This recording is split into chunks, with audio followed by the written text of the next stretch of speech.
Live from the Superdome, it's the Denver Broncos versus the New Orleans Saints. Brought to you by Budweiser, Beechwood aged for that clean, crisp taste. This Bud's for you.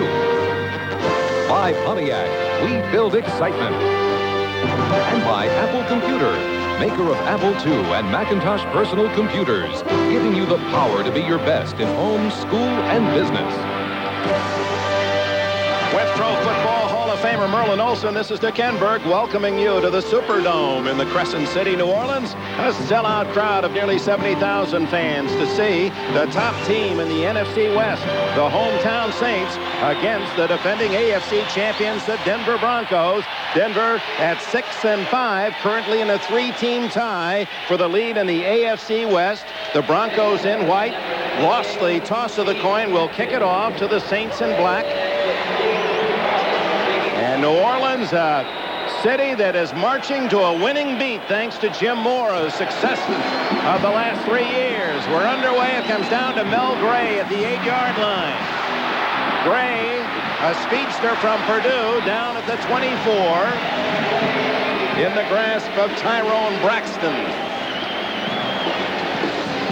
Bobby Hebert, a Cajun who played his high school ball in the New Orleans area. Reuben Mays and Buford Jordan, the running backs. Eric Martin with 60 catches, second in the NFL. Mo Hill, the son of J.D. Hill, are the wide receivers. John Tyson, outstanding blocking tight end. Jim Dombrowski, Brad Edelman, Steve Court, Steve Trapillo, and Darren Gilbert, the offensive line. Here's Hebert, who played his college ball at Northwestern Louisiana. Comes out throwing. And it's almost intercepted. It goes through the hands of Brenner right into the midst of John Tice. From one tight end to another. That's tough to do. A few years ago, that would have been illegal, but now it's legal to bounce it off one offensive back and even bat it into the hands of another. Hebert trying to get right up the middle. Watch this ball as it rips through the hands right there. A chance at an interception touched by a defender, Klosterman, number 97, and then scooped up by Tice.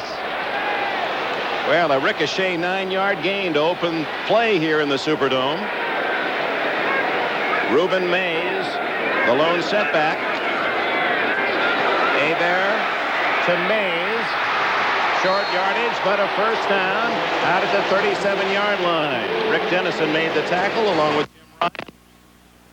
Defensively, the Broncos have Boyer, Reagan, who leads the team in tackles with 106, and Andre Townsend. Simon Fletcher having a Pro Bowl year. Klosterman for the injured Mecklenburg. Rick Dennison and Jim Ryan, two veterans. Mark Haynes and Mike Harden at the corners. Dennis Smith and Jeremiah Castile, the safeties. First down, Hebert and the Saints.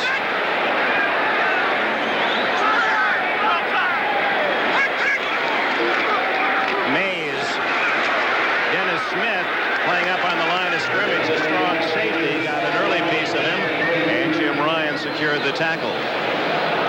Dan Reeves, head coach of the Broncos, relieved at the fine play of the Broncos last Sunday when they beat the Cleveland Browns, led 30-0 at the half. But he didn't want anybody to get too excited. He said that's just 1 week. We need a long streak of victories here if we're going to win our division and get back to the playoffs. Second down and 7.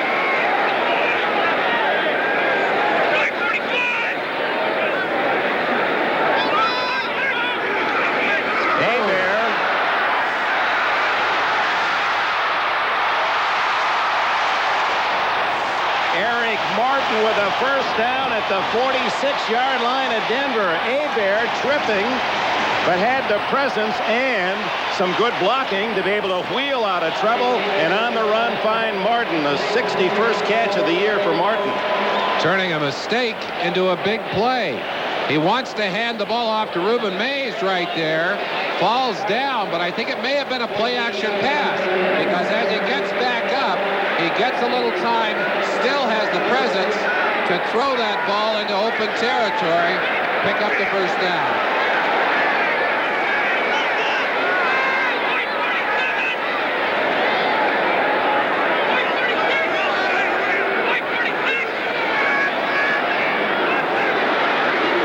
Hebert to Reuben Mays. And the former Washington State star is to the 40-yard line. A gain of 6. Early in the year, Reuben Mays had a holdout problem, a contract problem that caused some ill feeling. He walked out of camp, and yet here he is coming back, getting a chance to start for the second time this season. And watching him in practice, his legs look like they're very fresh. He's one of those shock troops, Dick. Welcome back reserve at this time. Yeah, he has happy feet. He and Dalton Hilliard have shared the running responsibilities, both with the middle 400s in yards gained. 2nd and 4. Mays again. Out of bounds, a first down at the 33. Steve Port, the center, with a fine block, an 8-yard pickup.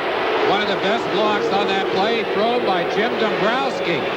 They use a lot of combination blocks. Number 72, watch him brush by and then go in to pick up the linebacker, Dennison, right there. Look at that great contact. Simply won't let him go and finally pushes him to the ground. Some great lead blocking by Dombrowski. The Saints team, not spectacular, but consistent in victory and defeat all season long. 8-3. Their 3 losses by a total of only 6 points. They don't really beat up on anyone, but they stay in every game, and that's Mora's philosophy. We want to have a chance to win it in the 4th quarter. A little dump-off pass to Mays, and he's down to the 27-yard line. Boyer from behind made the tackle. 6 more yards for the Saints. An excellent reaction by Walt Boyer in the game last week against Cleveland. It was Boyer who came out on a screen pass to force one of those critical Cleveland turnovers. Oh, he's playing very alert football in there at that left defensive end position. Now the Saints take the opening kickoff and have marched chunks of 5, 6, 7, 8 yards. And it's 2nd and 3 for Hebert. That to the delight of the offense.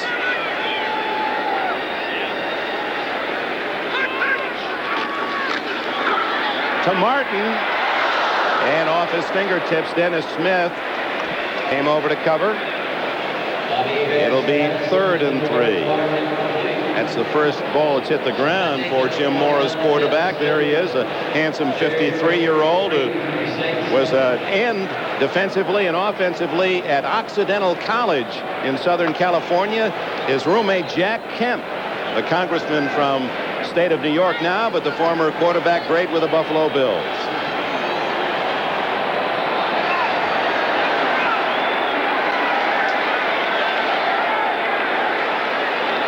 Four wide receivers. Hebert in the shotgun for the first time. Wide open is Martin. And a first down at the 16. Steve Wilson made the tackle, but Martin letting his other wide receiver clear long. He cut underneath and was all alone. Most of the passes you'll see the Saints throw are timing patterns. And watch that pattern. They're working on Steve Wilson, 45, in the nickel package. But that ball thrown so quickly that there's no time to get pressure on Hebert. And that ball thrown right where it had to be thrown to pick up the first down. They just nickel and dime you to death, Dick. Martin in his 4th year out of LSU is to the right. Lonzel Hill to the left. On first down, it's Reuben Mays. And he has 9 more yards. So the Saints marching toward an early score. First, let's go to New York and Gail Gardner. All right, Dick, we're going to take a look at the tying touchdown at Arrowhead. The Chiefs and the Seahawks. Dave Craig back, goes 14 yards to the rookie Brian Blades. The Chiefs-Seahawks tied at 24 apiece. Chiefs trying to move in now for the winning field goal. Let's go back to New Orleans. And a critical game, that Seattle contest for the fans watching up in the Mile High City. Denver, the Raiders, the Broncos, the Seahawks all at 6-5 atop the west of the AFC. 2nd and a yard for Hebert. This is almost a free down for him. It's back to Reuben Mays. And he's down close to the 2-yard line. 1st and goal, New Orleans. The Saints very quick to attack the rushing defense of the Denver Broncos. The Broncos next to last in the NFL. Only Kansas City with a worst average. They've given up an average of 4.6. And, of course, you come into a ball game, you've got to attack the weaknesses. And Joe Collier's defense, they've always given up yards. But the one thing that has saved them in past years is the turnover, especially down here in tough territory. And I'm sure that that's what Collier is thinking about right now. How can we shake that ball loose? Well, they got 4 of them last week against Cleveland. Here's Mays. Touchdown. Around Mike Harden for the score.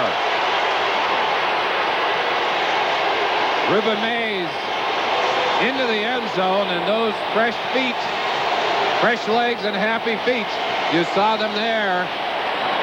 Very fine fake to freeze the defenders momentarily, and Reuben Mays just outruns everyone into the far corner of the end zone.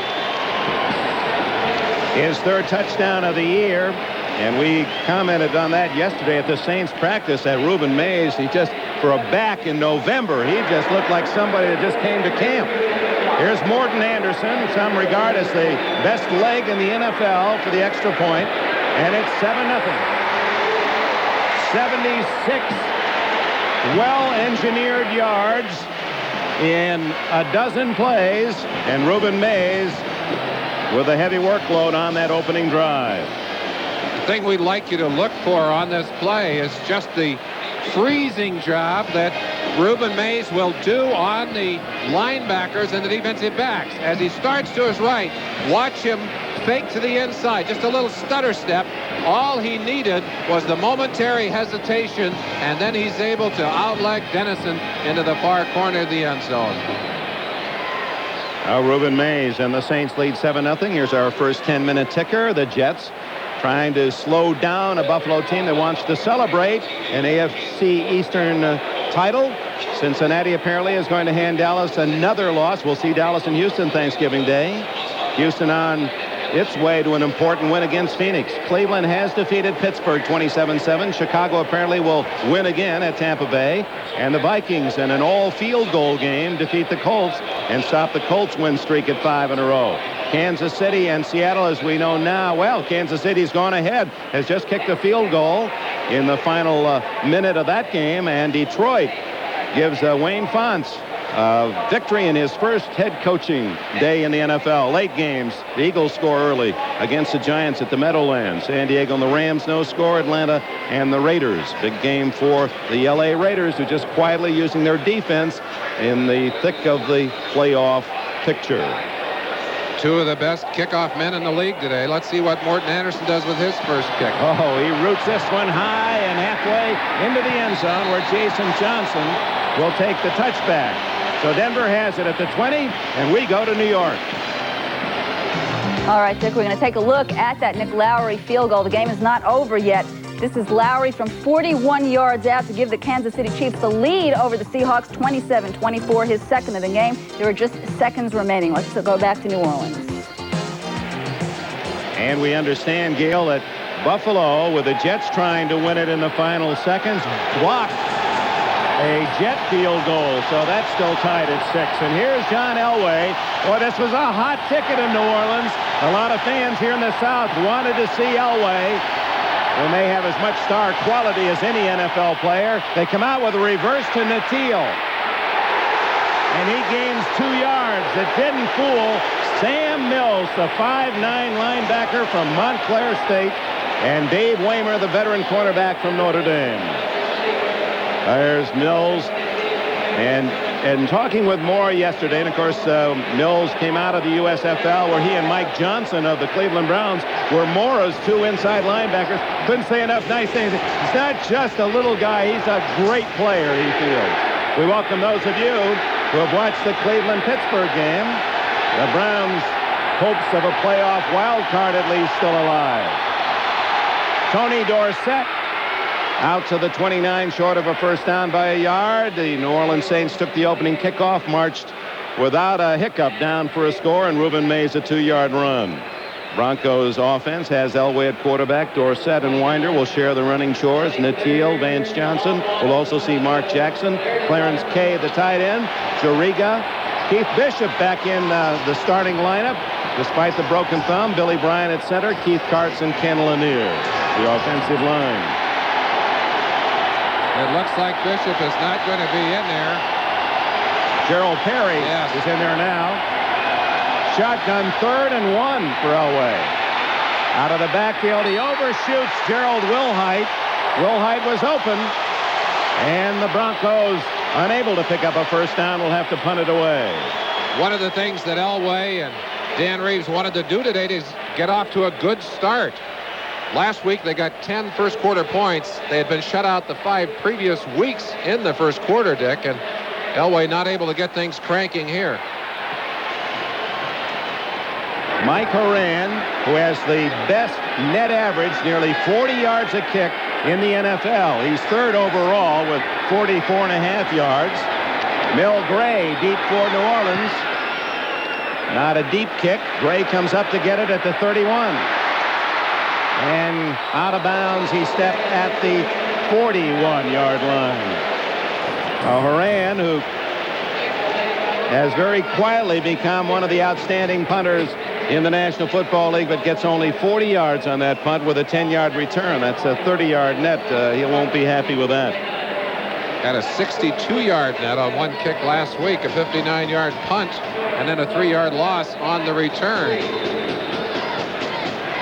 Now the Saints, who didn't even hint at being stopped on their first drive, take over at the 41-yard line. Good position for Bobby Hebert, who sends Eric Martin to the right. Lonzo Hill to the left.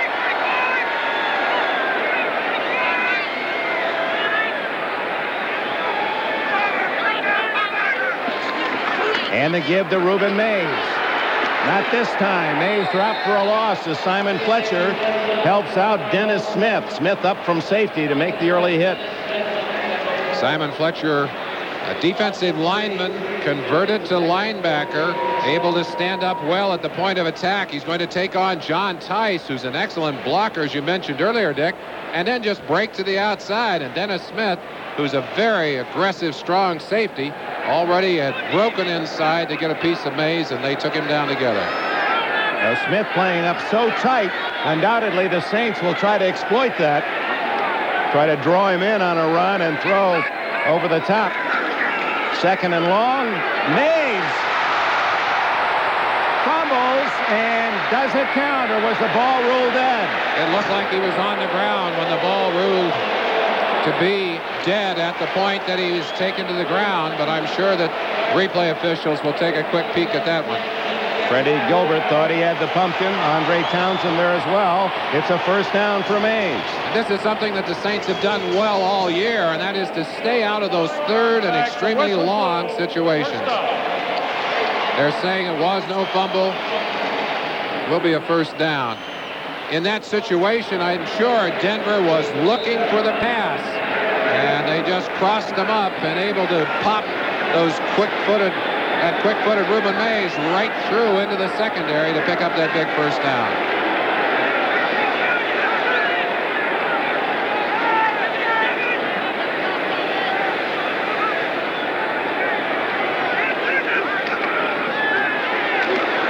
Eric Martin. And on the flanker screen, the Saints have 9 more yards before Michael Brooks, who played nearby at Baton Rouge at LSU, can bump him out of bounds.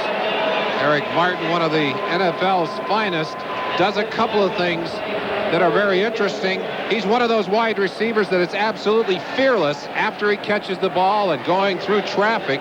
He's not afraid to take any kind of shot you want to throw at him. It's one of the reasons he's so valuable to this offense. He was a 7th-round pick in 1985. He started today just 2 receptions behind the brilliant rookie tight end of the Eagles, Keith Jackson. Jackson with 62, Martin with 60 catches, and he already has 3 in the first quarter.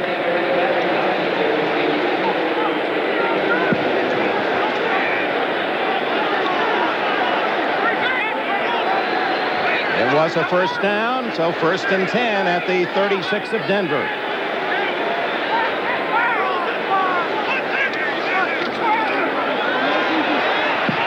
The tight end, Tice, And he struggles for a couple of more.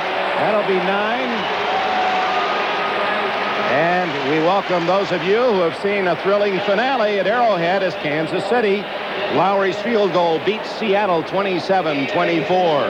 Seahawks Mike Tice, tight end, sees now his brother John Tice with the catch at the Denver 28. It's 7-0 New Orleans as they scored on the opening drive, and they're moving well again as you see the other scores.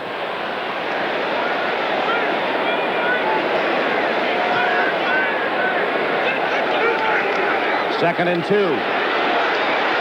Mays picking his spot and is down to the 26-yard line, close to a first down. Other scores: Cleveland a winner, the Bears win again, Minnesota, Kansas City a victor, Detroit winning, and we understand Buffalo now has beaten the Jets 9-6. So the Bills celebrate a very early division championship, and there are the late scores. Ordered, playing in an eligible position. Comiskey, the extra tight end, number 66, will be in there at an offensive receiver's position on the right-hand side. On 3rd and inches. Mays, I don't think he made it. Looked as if he was tripped up by Rulon Jones. Dennis Smith again was the man charging into the backfield, number 49. They tried to go in behind Gilbert and Comiskey on the right-hand side, and Smith got good penetration, got a piece of Reuben Mays, and I believe you're right, Dick. They're saying no, and this might be interesting if they don't get it. The Saints have not gone a single time for a 4th down on the year. Have not tried it a single time, playing the percentages, so this is a first. They're the only team that have not tried 4th down conversion, and here's the initial attempt. It goes to Dalton Hilliard. He might go all the way. Jeremiah Castile shoulders him down at the 15-yard line. Hilliard, who played at LSU. And what blocking by the Saints. Buford Jordan threw a very fine lead block on Mark Haynes, number 36. Watch number 23 as he kicks his man to the outside. This is the critical block right there. And Hilliard, who is a quick and explosive back, showing you great moves. Jeremiah Castile, number 28, finally roping him out of bounds, but he's got the first down, and the Saints moving like a well-oiled machine. They haven't been stopped yet. Hebert dumps it off to Hobie Brenner, and Brenner in Southern California has 4 yards. Saints are threatening. We go to New York. All right, Dick, in Buffalo, the Bills clinched the AFC East with an overtime win over the Jets after a Roger Vick fumble. Scott Norwood from 30 yards out, 9-6 the final, 3:47 of overtime. Let's go back to New Orleans. Boy, what a difference a couple of years make. The Buffalo Bills are the champions of the AFC East and with the best record in the National Football League. And apparently, unless total disaster would strike, will be the host team in January up at Rich Stadium in the playoffs. 2nd down, 6 for the Saints. Dalton Hilliard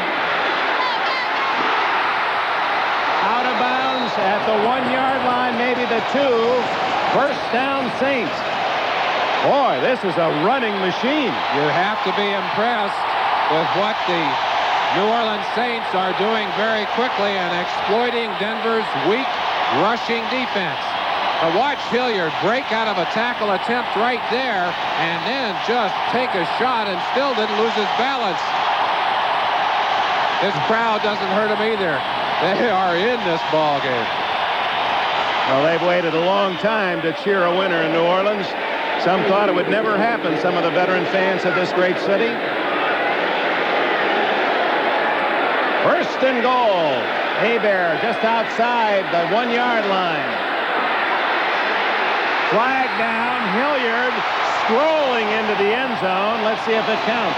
Someone jumped on the line of scrimmage. I could not tell if a Saint lineman moved early, but obviously there was someone in the neutral zone. Wishbone is good. Penalty is declined.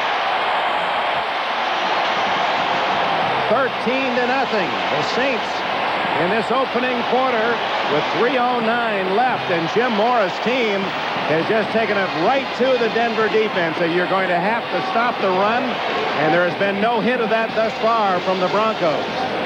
Saints coming off a 3-week span in which they did not go over 100 yards rushing, but they keep this up, they're going to be over 200 today. Here's Morton Anderson.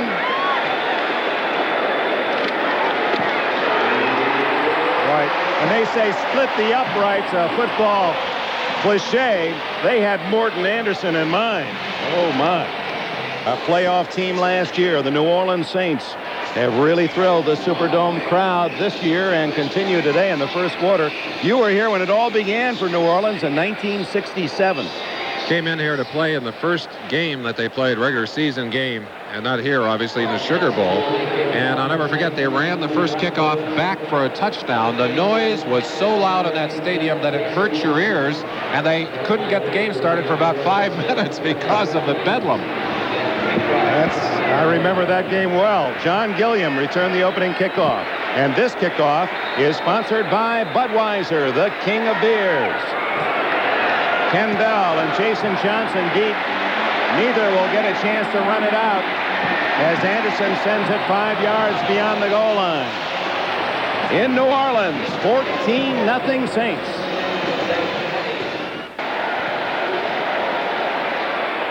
Welcome back to New Orleans, the Superdome. Dick Enberg with Merlin Olsen. We welcome those of you who have seen the Bills and the Jets as the Bills clinch the AFC East in overtime. Here, Dan Reeves' defense unable to stop New Orleans, especially on the ground.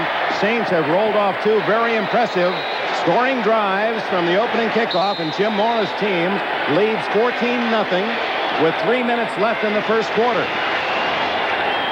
The Broncos have the ball for the second time, the first time unable to pick up a first down. Crowd trying to make it difficult for Elway to get his signals heard. Good protection. He goes to the tight end, Clarence Kay, who has a first down out across the 30-yard line. Sam Mills, the shortest of NFL linebackers, makes the tackle. Frank Warren. Bruce Clark moves inside with the injury to Tony Elliott. Elliott won't play today. Jim Wilkes, the other outside end. Ricky Jackson, a fine linebacker. Sam Mills. Vaughn Johnson, the leading tackler. Pat Swilling. That's an excellent core of backers. Waymer and Jakes at the corner. Gibson and Maxey, the safeties.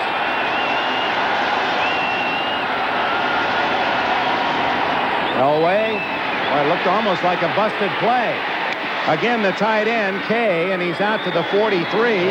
Apparently another first down. Frank Warren, number 73, and 51 Mills in on the tackle. In last week's big win over Cleveland, it was Orson Mobley featured heavily. This week, the package seems to feature Kay. You see the other scores.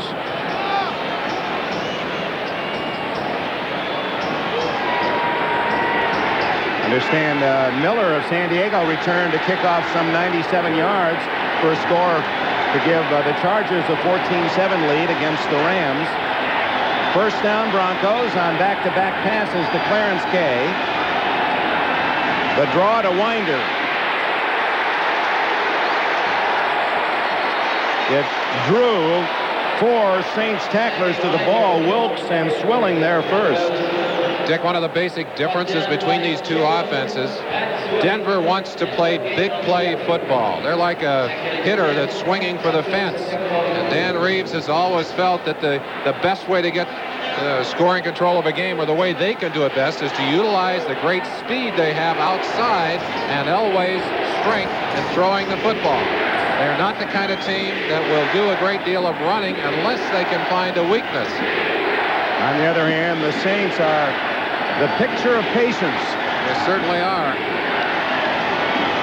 Winder on a draw has some room, and a first down as, well, they're close to it at the New Orleans 47-yard line. Vaughn Johnson, number 53, and 39, Brett Maxey, in on the stop. This is the kind of running play you will see, and it comes directly out of the passing play. Denver throws so many passes, you get looking for a pass, they hit you up the middle with a draw play. And Winder, who has excellent eyes at picking the hole and a kind of a snaking style in traffic, able to get down and pick up the first down. This drive, very, very important for Denver. They've got to get themselves back into the scoring flow of this game. Final seconds of the first quarter, 3 consecutive first downs for Denver on this drive. Going deep. Elway going long for Johnson, and could not make the catch as Dave Waymer shielded him from the ball. It looked like that ball came out of Elway's hands. Elway does not have huge hands, and that ball looked to break loose out of his hand. And so the end of the first 15-minute period, 14-0 New Orleans. We hope you'll enjoy that Thanksgiving Day special. Houston and Dallas, the Battle of Texas. And Dallas a loser again today despite Herschel Walker's 131 yards. Frank Warren, number 73, pressure on Elway, and Elway looked to lose that ball that came rocking out of his hand as he threw it very short. And Vance Johnson, actually, with Waymer trying to cover him, had a chance on the short ball, but Waymer, good position on the inside. 2nd and 10. Broncos open the second quarter. Vance Johnson unable to pick it off over the middle. We welcome those of you who have seen the Cincinnati Bengals maintain their spot atop the AFC Central with a win at Texas Stadium over the Dallas Cowboys. This is Dick Enberg, Merlin Olsen. The first quarter statistics will show you how the Saints have dominated play early, 135 yards to 43, using their ground game. 2 long, impressive Saints drives to touchdowns, and they lead 14-0. This is the first time Denver has moved the ball. They're in Saints territory, 3rd and 10. Elway eludes the pressure of Cook, has a man open, Ricky Nattiel, and he's caught at the 33. It'll be a first down. Nattiel wanted to lateral that ball to Vance Johnson. He was thinking about it at the end of that run. Elway, who early in the year had trouble eluding the rush, gets away from the blitz here. That's right, breaks in on the outside. Another Stanford grad there. He and Elway out of the same alma mater. And look at that. He was thinking about tossing that football. Better hook it down and take your first down. Be happy. Now this drive started at the 20 for Denver. 4 first downs and their deepest penetration. Winder.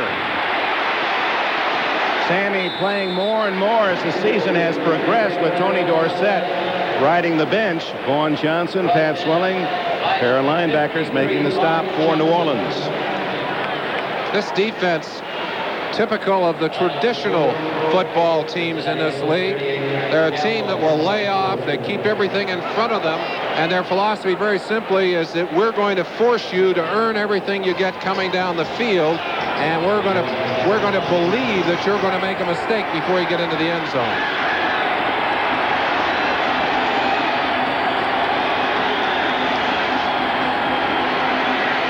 Elway with that quick trigger, and Kay. Fine running by the big tight end to pick up a first down at the 20-yard line before Bruce Clark, the former All-America at Penn State, can track him down 13 yards. Kay's 3rd catch.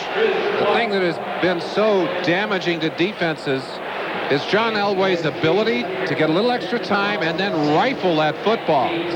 He can throw it so quickly and with such velocity that you have no time to recover. And that's especially difficult for a team that plays as much zone as the New Orleans Saints play. Winder to the 16-yard line. Clark trips him up. One of the things that the New Orleans Saints wanted to do today is to keep Elway off the field by controlling the football. They're 2nd in the league in time of possession. Almost 33 minutes. Only Chicago ahead of them in that department. And their plan, obviously, to try and keep Elway with as few opportunities to touch the ball as possible. Well, it's worked. Here we are, 12 minutes left in the first half, and this is only the 2nd possession for the Broncos.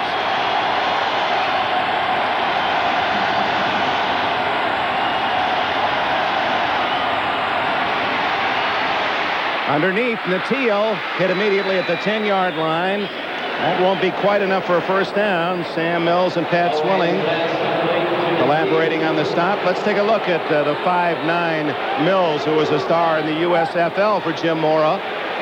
Great leverage, great instincts. This is a football player that earned the right to play in the NFL, even though not many teams cared whether he was around or not. Only 2 teams even looked at him as he came out of the USFL. Chicago, where Vince Tobin had become the defensive coordinator. Of course, he was the coordinator for Mora up in Philadelphia, and he knew what kind of a football player Mills was.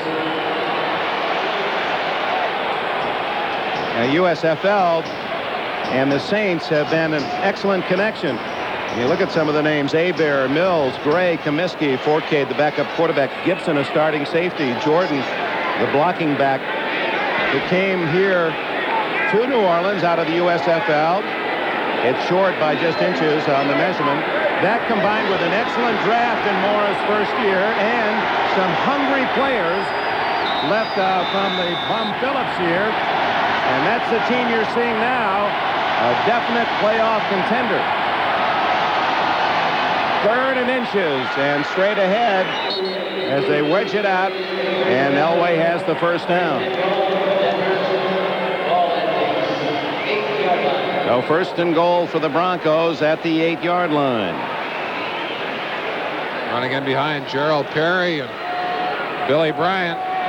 Perry, a very physical guard, basketball player with great agility, weighs in about 310 pounds, gives this Bronco offensive line some added punch up front. 3 tight ends used by Elway, and he sends Mobley in motion. Winder. Good job by Mills. He fought off the block of Mobley. Mobley is 6'5" and 256, just towering over Mills. He fought through the block and made the tackle. Let's watch the flow from the inside. We can start it right here. This is the man we want to watch, Mills. Go ahead and turn him loose. You see how quickly he flows, getting away from Lanier right there. Really fine inside-out pursuit. They were able, that's Milton Mack, 24, I think, get the first shot on him out there, but that's great defensive flow. 2nd and goal. Good protection. And Mobley makes the touchdown catch. What a play. A flag is down. It appeared Mobley was being held. He fought it off and on his knees was able to react to the ball. But they're going to call it against Denver, apparently. And maybe Mobley had pushed his way into the end zone. He is a very physical receiver. Interference, number 89, offense, 10 yards. So it goes the other way. Yeah, we'll take a look at it. Mobley pinned in the far corner. We may not get out there quick enough. This play developed so slowly. Elway able to take all the time possible, and I would believe that the pushing had taken place before we got to the outside, but it's going to be 2nd and very long as they move the ball back, and the New Orleans defense is saying, that's a breather, that's a little break, now let's keep him out of the end zone. 2nd and goal from the 18.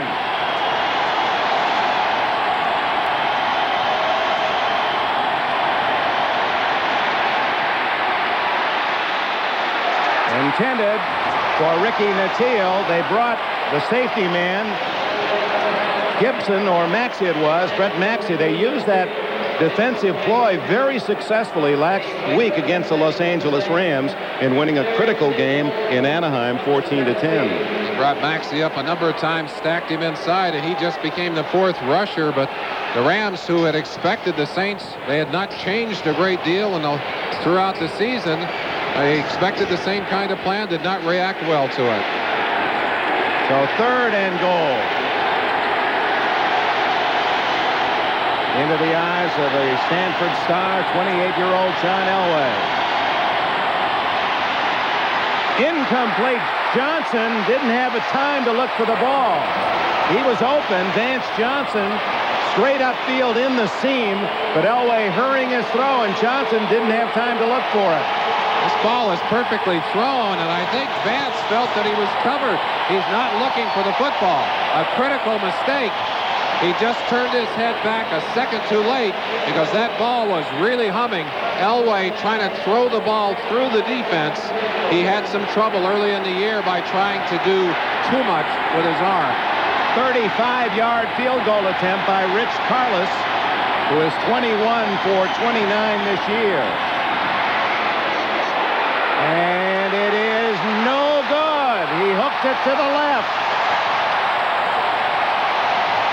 And they are delighted at the Superdome as the Saints maintain their lead.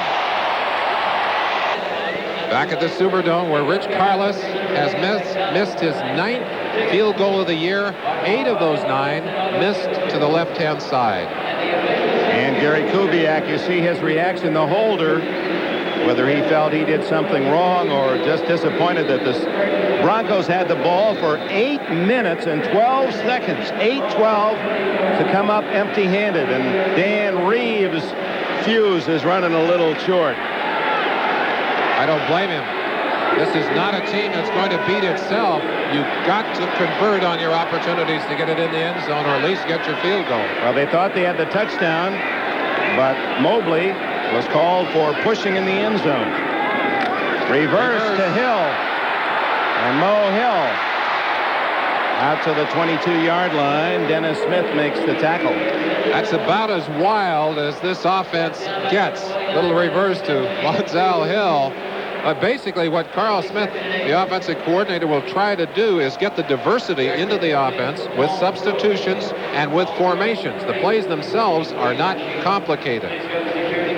2 possessions, 2 touchdowns for the Saints. It is interesting, a contrast, a city that's known for being so flamboyant and heartbeat all night long, and here's a very conservative, low-risk offense used by the Saints for success. Flag down. Out to the 37-38 comes Reuben Mays. George Halas and Vince Lombardi must look down from up there somewhere and smile when they see these Saints play, because they play in the tradition of those great teams. The power running game, the low-risk offense, the steady defense, and then I think the thing that they've added here in New Orleans, great kicking game. 2 best kickers in the NFL as a tandem. Number 63, offense, 10 yards, still second down. Left guard Brad Edelman from Missouri debating his case, but 10 yards marked off against the Saints, their first mistake of the day. Edelman just back into the lineup, has been injured, maybe having a little bit of trouble getting back into the swing of things, relying too heavily on his hands. Second down and long for Hebert.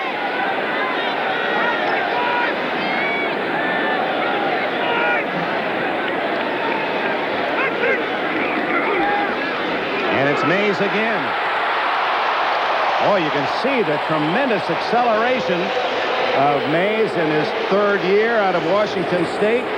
Grew up in Canada, migrated to Pullman, Washington, where he starred with the Cougars and made the Pro Bowl each of the last 2 years. 15 yards on that carry. Buford Jordan just going out to get a block there, but that's twice today on 2nd and 20 that they have run the play, and Mays able to pick up big yardage and get them 3rd and short. A lot easier at 3rd and short than it is at 3rd and 20, Dick. 3rd and 2, as Mays already was 61 yards in this game.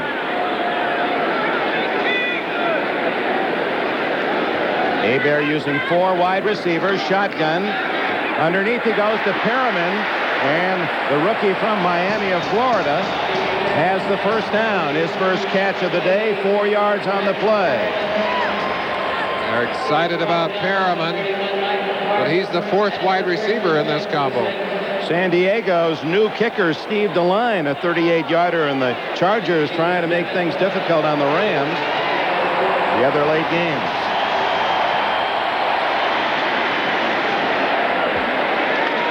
Here it's 14-0 New Orleans. The Saints leading the Rams by a game and 49ers by 2 games in the NFC West. And a big first down.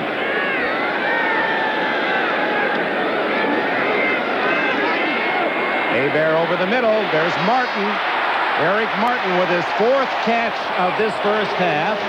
64 on the year for the busy wide receiver from LSU. Hebert basically is a 3 or 5 step drop passer. He'll drop back and get that football off so quickly that it's very, very difficult to get a rush on him. And he's a very accurate passer. Came out of the USFL with a reputation as a bomber. But Jim Mora has settled him down and got him disciplined to throwing the short patterns, the kind of an offense that has been so effective for the Saints. He's only missed on 1 throw. He's 10 for 11 in this first half. First down. Batted in the air and caught by Hebert. You think things aren't going right for the Saints? Oh, my.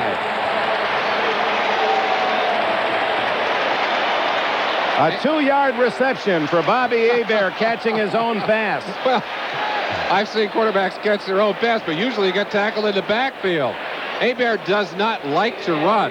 He's got a leg that's bothered him a little bit, but he's a good runner and a very big and strong quarterback. Gets a little help with a clip right there from Lonzell Hill, number 87, that the officials did not see. Hill laid on the ground after he made that play, hoping that the flag wouldn't fall on top of it. Well, that's how you keep your numbers up there. Catch your own passes. He's done it twice this year. Second down and 8. Dalton Hilliard. Boy, is he a good-looking runner, and he has a first down at the 42. He's only 5 feet 8 inches tall, but 204 pounds, has thighs like Earl Campbell, and he runs so low to the ground with speed and power. Boy, do they have a 1-2 punch in Mays and Hilliard.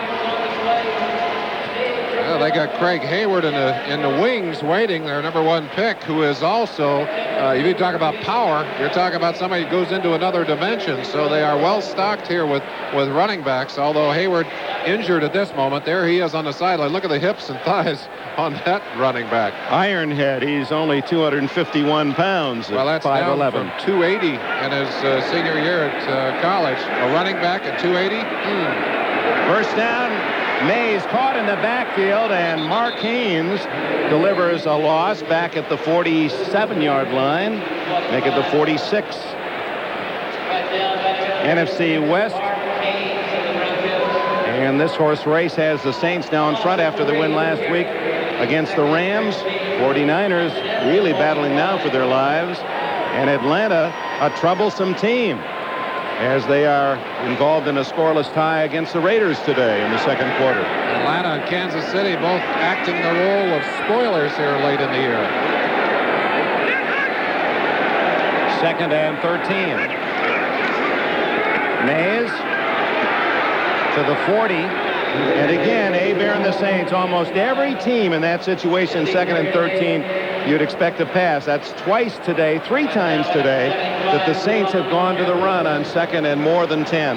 Their willingness to accept less than the first down. They want to pick up part of that yardage and get themselves into a 3rd and short. In fact, the Denver Broncos talked about breaking down 3 films. They said we've only found 1 3rd and 10-plus situation in 3 games that the New Orleans Saints have played. 3rd and 8, which is about as long as they're ever in. New Orleans already with 100 yards rushing in this first half. Hebert goes on top to Martin. Eric Martin, touchdown.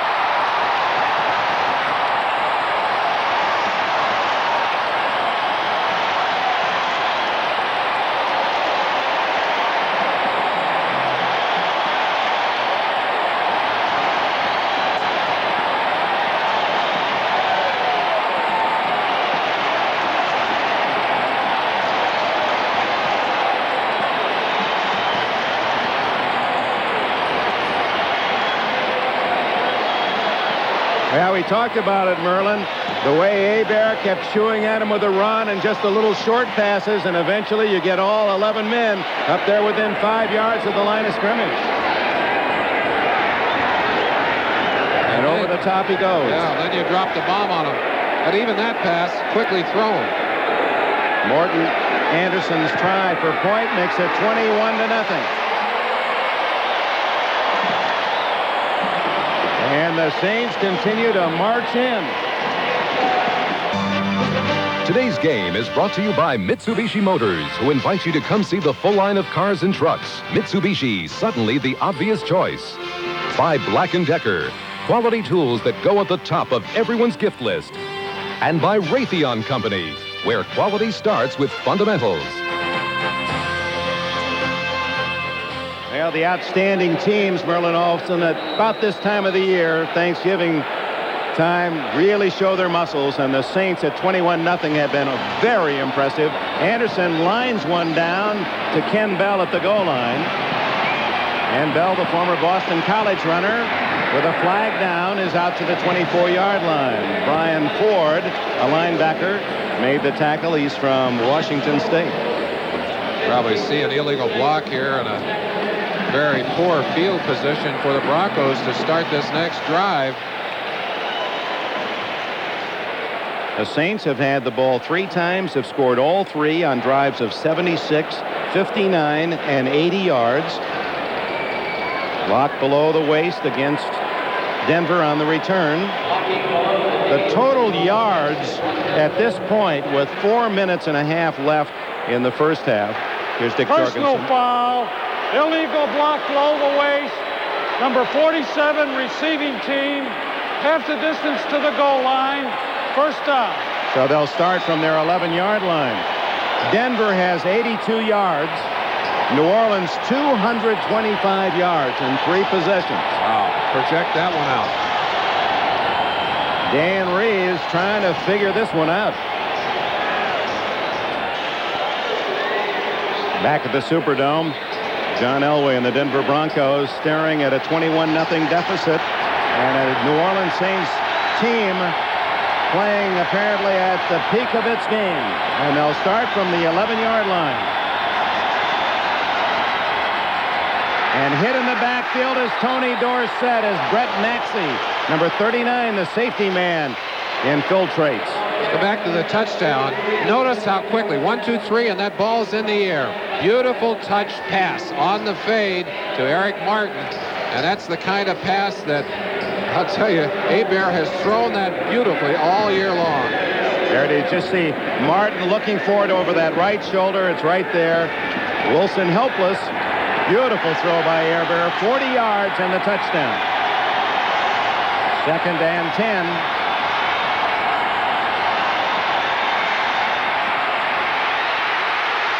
Elway throwing the ball near enough to Clarence Kay, but you won't convince the nearly 70,000 here at the Superdome that that wasn't a throwaway and a possible penalty. Well, the rule says if the quarterback throws the pass only to avoid being sacked, you throw the penalty on him. But Elway, with his speed, pretty convincing. He did a good job of acting that one out. Other late games, the Eagles leading 10-7. The Rams have countered on a Bell touchdown. And the Raiders trailing Atlanta 3-0. 46-yard field goal by Davis.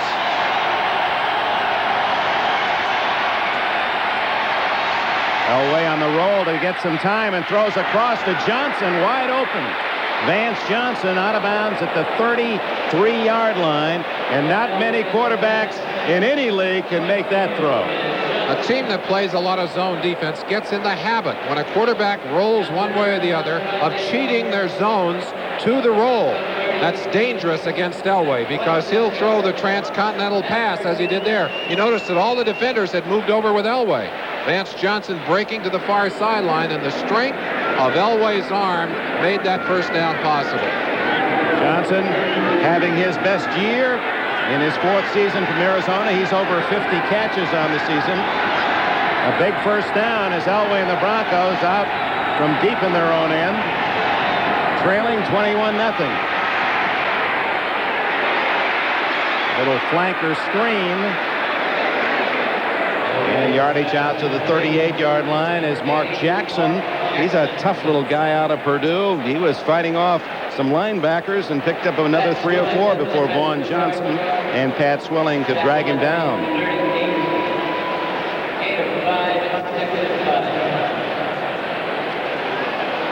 hate to use desperation in the first half, Merlin, but Broncos almost have to score here before halftime to entertain any hopes.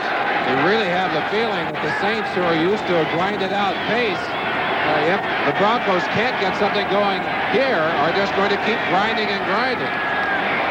A fake draw, and Elway then throws to Mobley, the tight end, who had a touchdown catch earlier, but it was denied on a penalty against Mobley. First down, brings a little smile to the face of Elway at the 40, just across the 45. Elway would love to be able to use the speed of his wide receivers deep, but so far those zone defenses are played off to such a degree that he's had to be satisfied with the short throws. Approaching the 2-minute warning. Elway goes down, and a flag with it as 74. Ted Gregory makes the sack. Gregory, who was the #1 pick of the Broncos and traded here this summer, pays a dividend.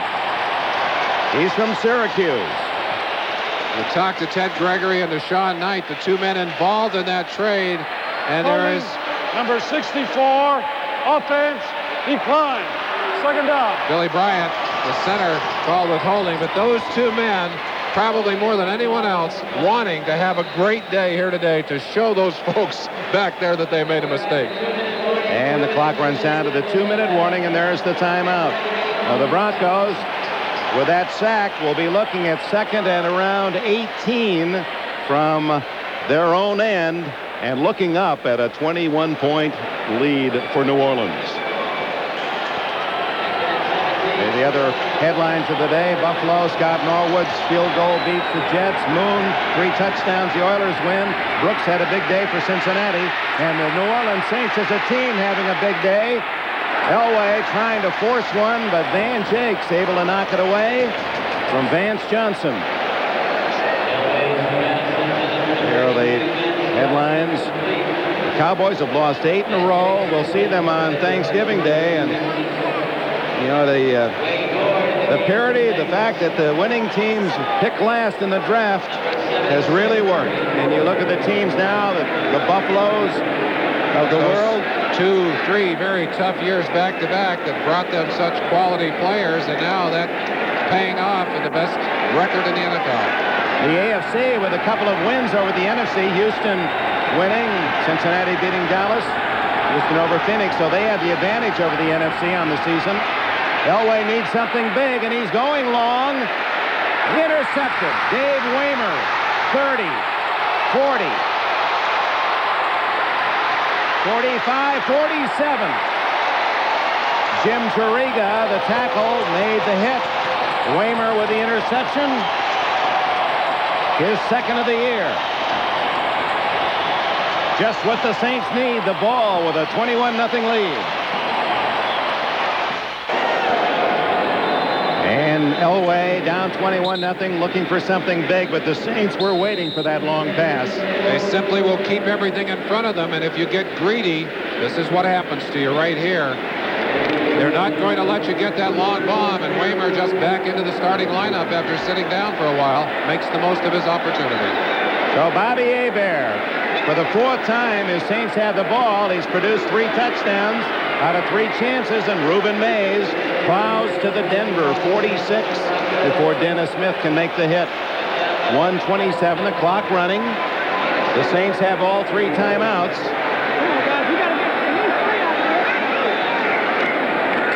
Ruben Mays again, right into the teeth of the Denver tacklers. Rulon Jones, 75, the veteran from Utah State, makes the tackle, and New Orleans calls timeout. 21-0, 71 seconds left in the half. Mobile communication is the power to hold your world together. At GTE, we can put that power at hand to take with you where it has never gone before. Into the skies, down endless highways, beyond all past limitations.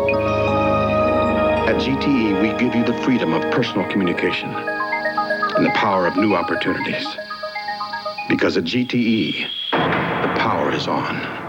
My brother just did something very smart. 21-0 New Orleans. And it's interesting, Jim Mora, in only his third year, if he wins today, will be the winningest coach in Saints history. 21 years gives you an idea how glum and bleak things were earlier. I really liked sitting down and talking to him, and yesterday the things that jumped out at you, a couple of them, he said we had to believe in ourselves, and that was my first task, to get this team to believe in itself. And also, he believes that consistency is the key.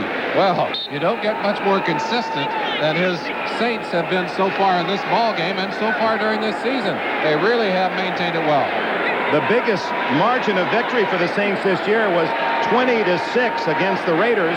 And you hear Mora, you'd have thought he'd lost the game. He said it was a lot closer than that. But they're up 21-0 in the first half today, and Hebert looking for more.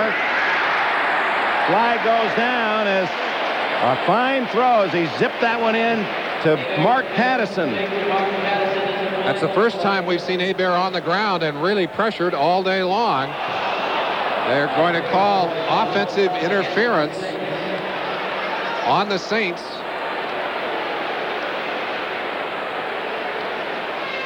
The officials are tightening up on that rule. All the coaches admit they have plays. Interference, number 88, offense, 10 yards, still third down.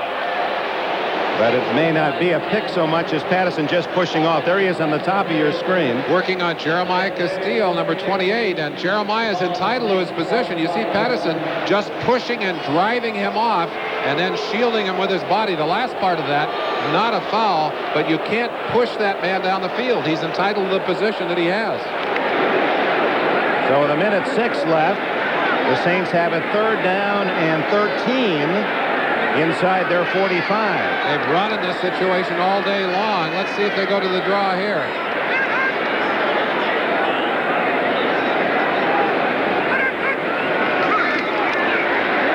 Hebert caught from behind by Steve Wilson. Wilson on a safety blitz or corner blitz. And for the first time, the Saints are unable to move the ball to a score. And a timeout called by Denver. They want to try to get something before the intermission. Coaches feel should get more play is this one, the sack differential. The Broncos have recorded 27, allowed 22, a +5, and the Saints are a +8. And that, like the turnover table, is a critical statistic. Very telling. The Broncos stat a little bit deceiving because 6 of those 27 came in that game against Cleveland last week. So the pressure has been consistent but not great during the year. Brian Hansen punting for the first time, averaging 40.5 yards per kick. Ricky Nattiel, the lone man back for Denver, 10 men on the line of scrimmage for the Broncos.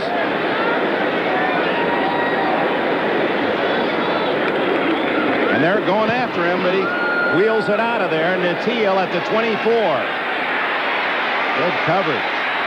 And Troy Cook able to get a hand on the jersey and ride him out at about the 33-yard line. 36-yard punt, 11-yard return.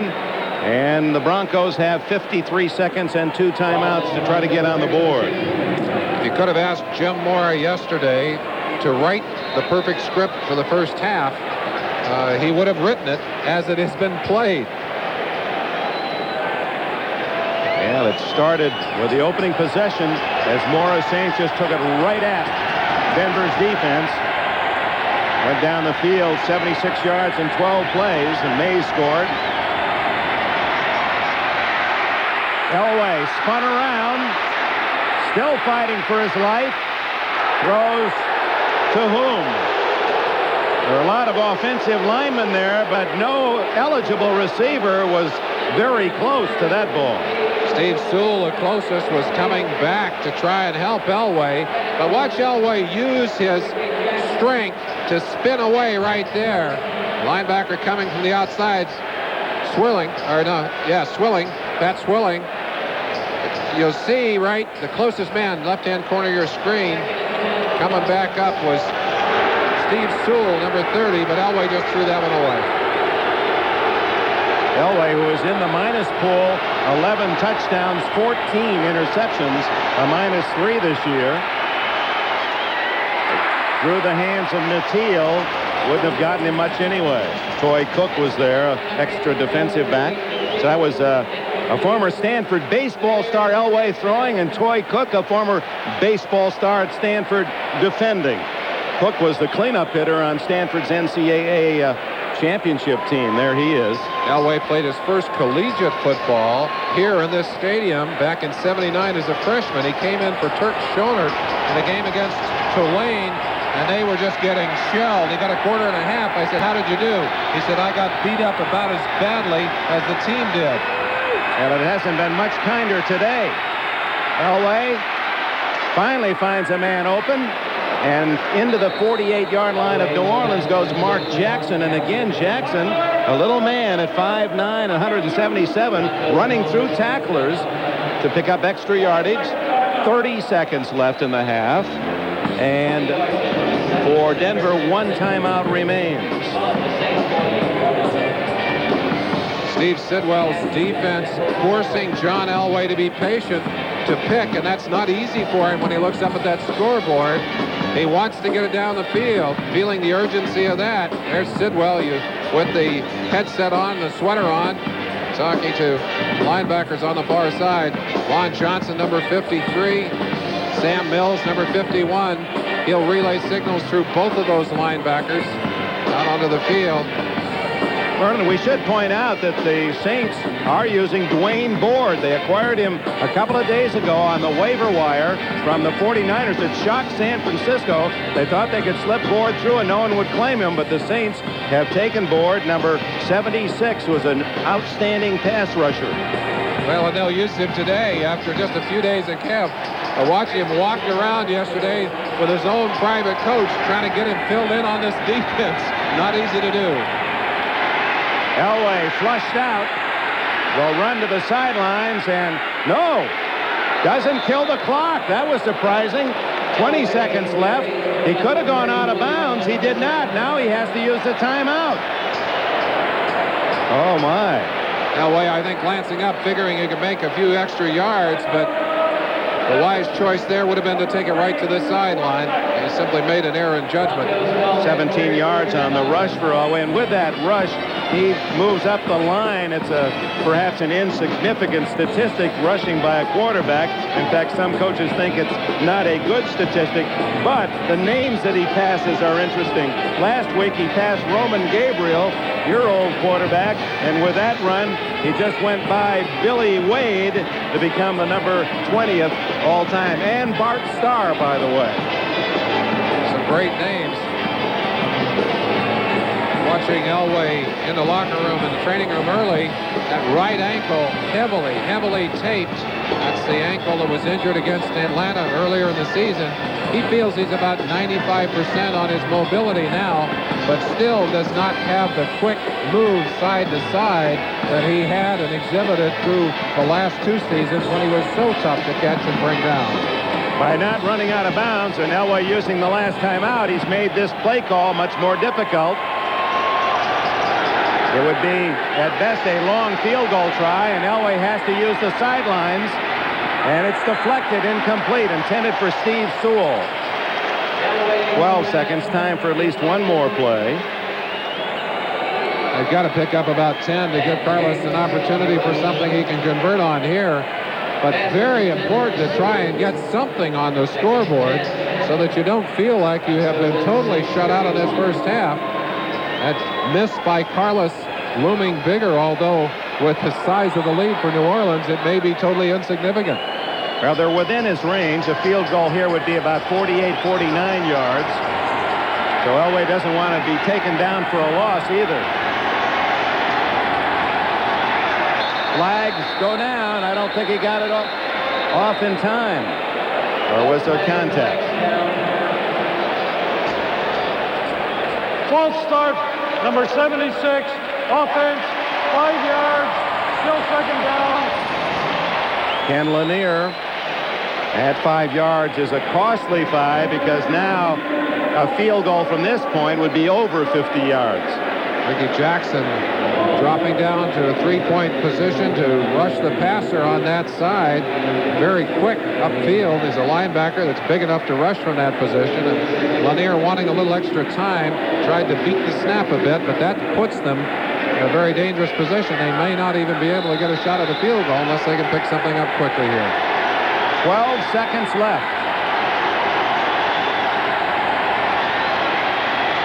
Out of the backfield, Vance Johnson ruled a catch outside the 32-yard line. Only consumed 3 seconds to get 4 yards. And the field goal team will come onto the field. Carlos 2 for 2, the 50-plus range this year.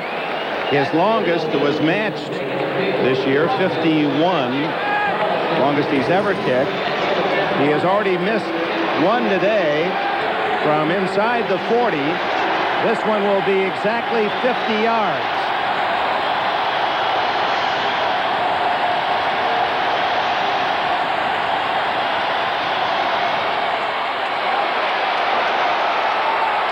Wide to the right. The hook to the left and was compensating for the hook. This one went dead straight and wide. Now 3 seconds left, and the Saints have a final play to end the half.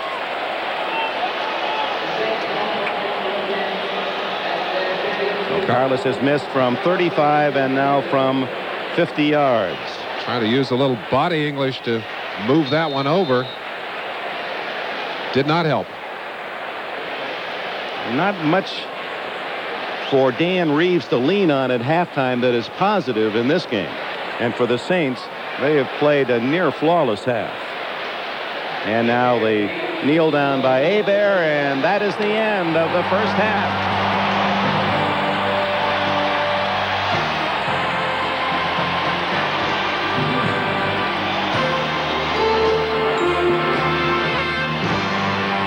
First place, New Orleans, leading Denver, tied for first, 21-0. NFL Live halftime. In a moment, first these words from your local station. Say, hey, why not us? Why not the New Orleans Saints? And to survive a division that has the Rams and 49ers is certainly a test of that mettle. Of course, last year all those hopes were dashed here in the Superdome when the Vikings blistered them in the first round of the playoffs. And this kickoff is sponsored by Budweiser, the king of beers. The second half kickoff as the Saints will send it toward Denver, leading 21-0. Morton Anderson, Ken Bell, and Jason Johnson at the other end. It'll be Johnson picking up a tricky spinner, and he doesn't make it to the 20-yard line, down at the 18. The closest the Broncos could come in the first half, a couple of missed field goals by Carlos from 35 and from 50 yards, while the Saints scored touchdowns on their first 3 possessions, 3 long, impressive drives, grinding it out and then picking the spots for the pass, including the third touchdown, a 40-yard pass from Hebert to Eric Martin. John Elway starts with Sammy Winder in the backfield and Tony Dorsett. First down plays. Boy, the Saints love that, getting 5 on an average. Elway to Natil, and the little flanker screen gets about 7 before Swilling and Maxey can make the tackle. Well, the Broncos have been a schizophrenic team throughout the course of this year, and haunted perhaps by their problems in the last 2 Super Bowls. Those 2 terrible losses, Pittsburgh, that was without Elway. He was injured, and then Indianapolis storming over them. Then they came back, allowed only 11 to Kansas City and 7 last week to Cleveland. That gave fans in Denver some high hopes that they were back on track. Now, the first half doesn't indicate that, and we'll see just what they're made of here in the second 30 minutes. Dick, New Orleans ripping off the mask to expose the weakness that was so glaring in the last 2 Super Bowls, the inability of the Broncos to stop the running game. They have just been able to, New Orleans has just been able to drive the ball into the line. You saw those first down stats, and that has set up the running, or the passing game, the play-action passing game, which has been the key for the New Orleans offense so far in the ball game. triple tight end on 3rd and 1. And it's Winder hit at the line of scrimmage. He struggles forward. It'll be close, and a flag is down.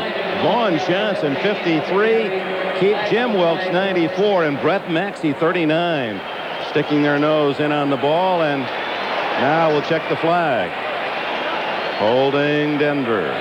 So even if he did make it, a 10-yard penalty faces the Broncos. They may measure first before the Saints decide on the penalty.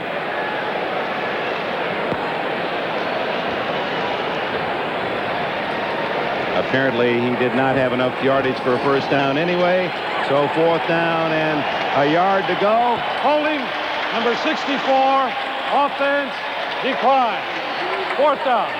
Well, Bill Bryan, the center, hit with holding for the 2nd time. Oh, Mike Horan comes in to punt, and Mel Gray, a dangerous return man at the other end. Really deflating. You come out, you want to set the tempo in the second half, and you're 3 and out offensively.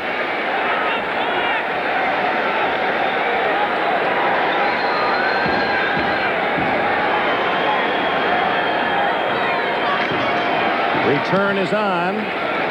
Short kick. Gray. 35. 45. He's going to go all the way.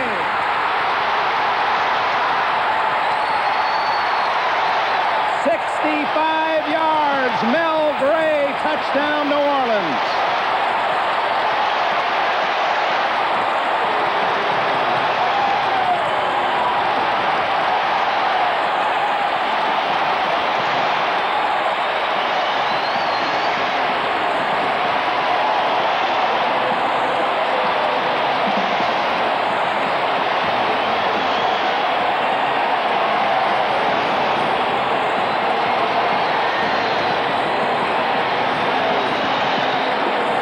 Officially 66 yards for Gray, who bobbled the ball. He caught it with his body. He's had some trouble fielding punts this year, but he latched onto it, and when he put on the speed, he flew by the white jerseys. Anderson adds the extra point, and New Orleans celebrates a 28-0 lead. Return a punt for a touchdown, 66 yards. Kendall gets to the 20, and that's all. Let's go back to a floor-level look at Mel Gray. Ball bobbled slightly, allowing the defenders to get in close. Watch the missed tackles. Dennison, 1. Stool with a chance to get after him. Moran right there with a chance to get a piece of him. But Gray, with great speed and elusiveness in the open field, hits the home run for New Orleans with the big play on special teams. You saw again Gray as he received the ball. He didn't catch it very cleanly. But boy, once in possession, that was 6 points. 28-0. Dorsett drops the pass. Well, it's 28-0 here. Let's check the other late games. Eagles and Giants tied early in the second half. San Diego making it tough on the Rams, still in the lead, as they have been throughout. And Atlanta, 3-0 against the Raiders. The Raiders have been playing field goal games the whole month of November. And today we had 2 games where nothing but field goals were kicked. Minnesota got 4 to Indianapolis's 1, and Buffalo got 3 to the Jets' 2.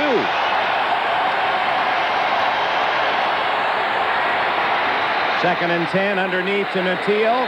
A flag is down as Natil is hit right at the 30 by Vaughn Johnson and Reggie Sutton. I think they're saying is that there's no play. False start. Number 76. Offense before the start. Smith.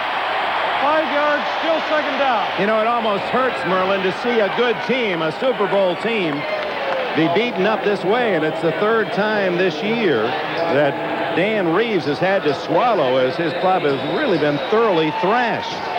You look at what they have done on their possessions today, and it's certainly the kind of thing that is going to be very hard for them to stomach. And I'm sure Reeves having visions of what happened to them on a Monday night in Indianapolis when they were thoroughly embarrassed. Elway out of the shotgun. to Sewell, the all-purpose back, and Vaughn Johnson, 53, from North Carolina State. The leading tackler gets another. He's one of that Johnson company that seems to dominate the NFL. Johnson after Johnson. If you don't block Vaughn Johnson, he's going to be there to get a piece of the tackle.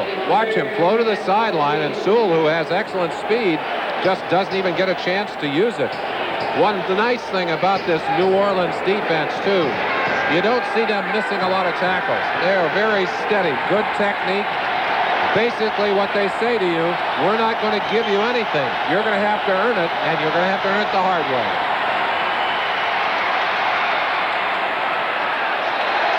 Out of bounds over the head of Vance Johnson, who was well covered.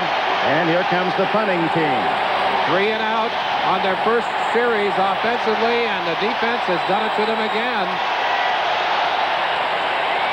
New Orleans just with a textbook day in the way to intimidate you on offense and defense.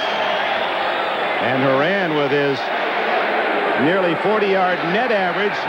Mel Gray took a big bite out of that with that 66-yard return.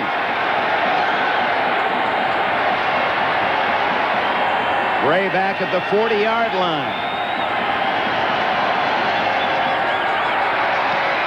This is Mardi Gras time here in New Orleans with a 28-0 lead. I mean, Mardi Gras answer in the NFL, because the Saints fans have been celebrating the last 2 years, and this may be their easiest win of all in 1988. A timeout, 11:57 left in the third quarter.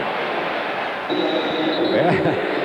Lee Trevino would fit into that crowd the way he was dancing after that hole-in-one last year. That's part of NBC Sports Thanksgiving tradition now, the Skins game. So be with us this next week. 28-0. New Orleans. Hebert sets up at the 41-yard line early in the third quarter. Runs to the sidelines and picks up about 10.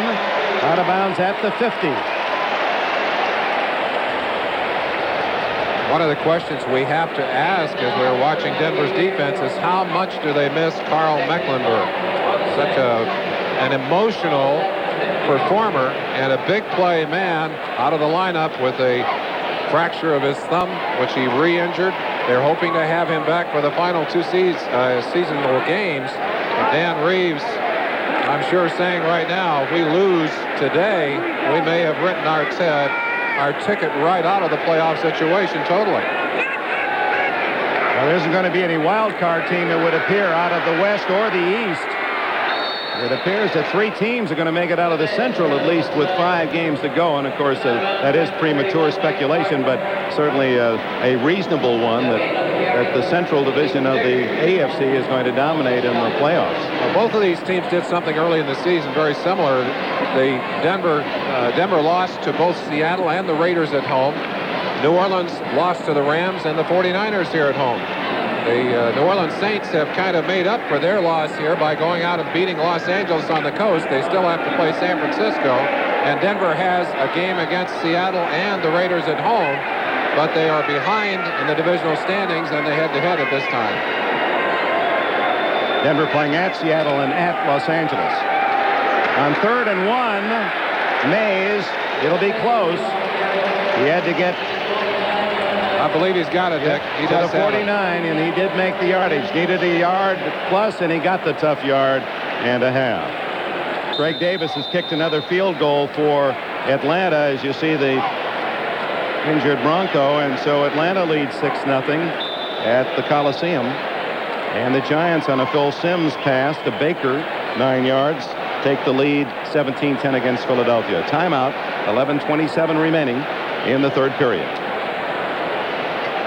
The injured Bronco, Rulon Jones, the all-time sack man in Bronco history. He's okay, apparently. There are the scores of the other late games. Bars kicked a short field goal for the Raiders to cut Atlanta's lead to 6-3. Here it's 28-0. It's been the Saints game from the opening kickoff, and Bobby Hebert has New Orleans with a first down at the Bronco 49. 11 minutes remaining in the third period. Ruben Mays, then the workhorse, struggles for a couple.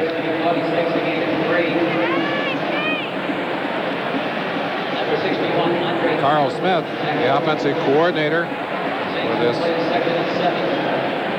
team, and I'll tell you, he's done a great job working with the tools he has and in helping Bobby Hebert to become such a consistent quarterback. And I think the thing that Hebert has done so well this year is not to make the big mistakes. He has become the epitome of consistency at that position. 16 touchdowns, only 9 interceptions for Hebert. On 2nd and 7, just lobs the ball to Hilliard, and he's stacked up at the 37. It'll be a first down, New Orleans. Dennis Smith. Boy, that was a locomotive stopping tackle for Smith. Such a good job of mixing pass and run on the day. Just coming in with a little swing pattern back inside, little circle pattern to the back. Enough to pick up the first down. We mentioned it talking to Joe Collier about this Saints defense. The plays they run are not that complicated, but they're constantly throwing different formations at you and different sets of personnel, and there's no rhyme or reason. There's Tice moving over, changing the strength of the formation right to left. 2 tight ends there lined up shoulder to shoulder, Tice and Brenner, and then Martin in motion. Then they throw underneath to the rookie Perriman and get short yardage, as Perriman, one of the 3 outstanding wide receivers drafted off that Miami Hurricane team of last year. Michael Irvin by the Cowboys and Brian Blades for Seattle. A reminder, our viewers will be selecting the Budweiser Most Valuable Player. We'll announce that near the conclusion of today's game.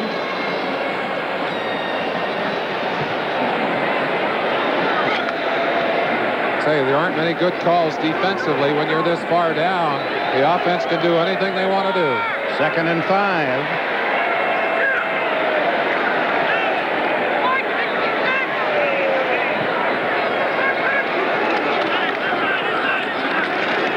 Not much there for Mays, as he just does get to the 30-yard line. Merlin, is it because of the fact that New Orleans is down here in the South and it's not in one of the major media markets that no one seems to know much about the Saints? Why aren't they respected more? Kind of a well-kept secret around the league, and I think there are a couple of things working against them. Feelings about a team change slowly. This is not a team that gets a lot of exposure, and there are a lot of folks out there who still remember the Aints and remember some of those sad years. The fact that they were able to play so effectively last year, 12-3, and that they're playing so well this year, the message hasn't reached everyone yet.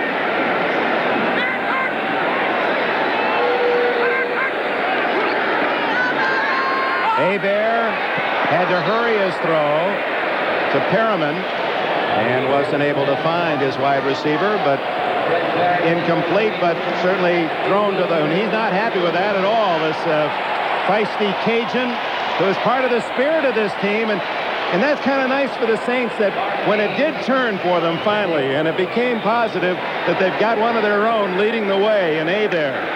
When they say who dat down here, they say who dat Hebert. They know who he is. That's right. Here's the man with a gun, a cannon leg, Morton Anderson, the best percentage field goal kicker in the league, trying a 47-yard. No, it's a fake. And Wilson, the quarterback, has a first down at the 19-yard line. No, it's Brian Hansen. Hansen, the punter and holder, on the fake field goal, and Mora will get the attention of Reeves on that play. I think what he's doing is sending a message to some of the teams he'll play later on. We do have a few tricks in our bag, and we're not afraid to use them. Good place to do that, to send the message, you better be ready for the fake field goal, because we're not afraid to run it. They don't lose anything in this situation, and obviously they pick up the first down. Well, first down at the 19. Leading 28-0 midway through the third quarter, and the Saints looking for more. Dalton Hilliard. Twisted down after a 9-yard gain. Darren Gilbert, 77, leading the way. Mike Harden made the tackle. Well, Dan Reeves and the Broncos, you may have to You may have to lock them up and force them to go into the Kingdome in Seattle. They don't like playing indoors. They've lost 4 in a row. And remember, the last one was in Indianapolis when the Colts scored 55 points. Here they are in New Orleans underneath the roof and down 28-0 in the third. Well, that streak actually goes back to last year, and I think the number on artificial turf is like 10 losses in a row. So Reeves frustrated by a dome and an artificial turf here today. 2nd down and 2. Hilliard again. Well, he runs low to the ground. Like one of those motorcycles, you know, in those races where they get down there scraping their knee on the ground when they take the turn. That's how Hilliard runs the corners.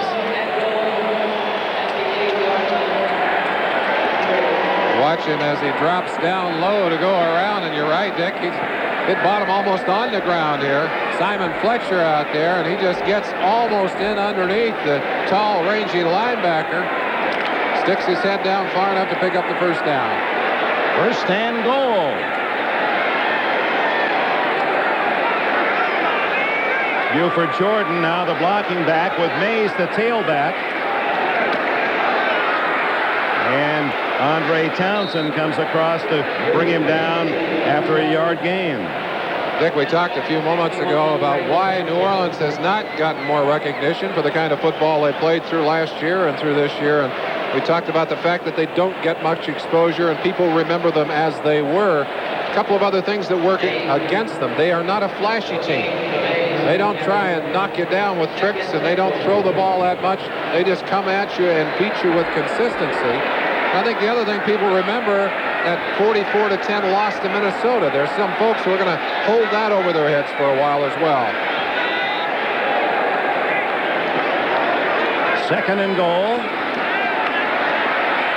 Great touchdown, John Tice.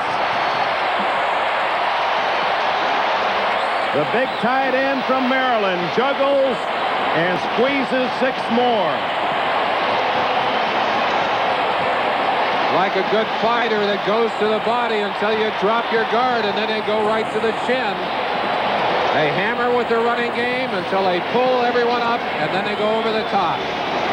Number 82, Tice, driving out behind a couple of other receivers, bobbles the ball. But that sweet touchdown country. Tice, predominantly a blocker, happy about that one.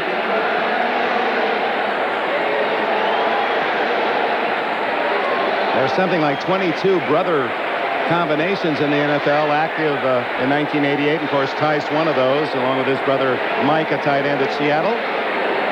34-0 as Anderson waits for the injured Bronco to leave the field. I think it's Dennis Smith who is going off under his own power. It is Smith. Well, another impressive time-consuming drive by the Saints, 59 yards and 13 plays. With a fake field goal, extending that drive and setting up the touchdown, 8 yards. Hebert to Tice, number 1 in the Wild West. How about that? And the Saints have done it with their share of injuries as well, including that big tackle, Stan Brock. Their best offensive lineman, ordinarily in there at right tackle, and when he was in the playing lineup, this offensive line here in New Orleans, the match for any in the NFL. And one of the keys to their early success, he expects to be back by the end of the season and ready for the playoffs, and they're not doubting it here in New Orleans. Anderson, after skidding a couple, sends this one almost out of the end zone. Jason Johnson will take the touchback at the 20.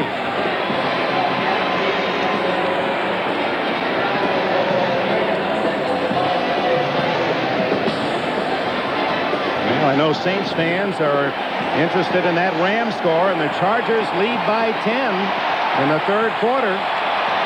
Atlanta still in front of the Raiders in an all-field goal game now in the fourth period, and the Giants lead by a touchdown against the Eagles. Earlier today, Buffalo celebrated. Oh, how they celebrated at Rich Stadium as they clinched early. The AFC East and down. No, Elway gets out. And then throws incomplete to Kay. Ricky Jackson. There he was. Yeah, he deserved a unison announcement of that. Came all the way around, but Elway strong enough to spin him away. Watch him right side of your screen, 57, but he doesn't maintain his grasp on Elway. Elway still could not find anyone home as that play goes harmlessly out of bounds. And it has been a long afternoon for John Elway.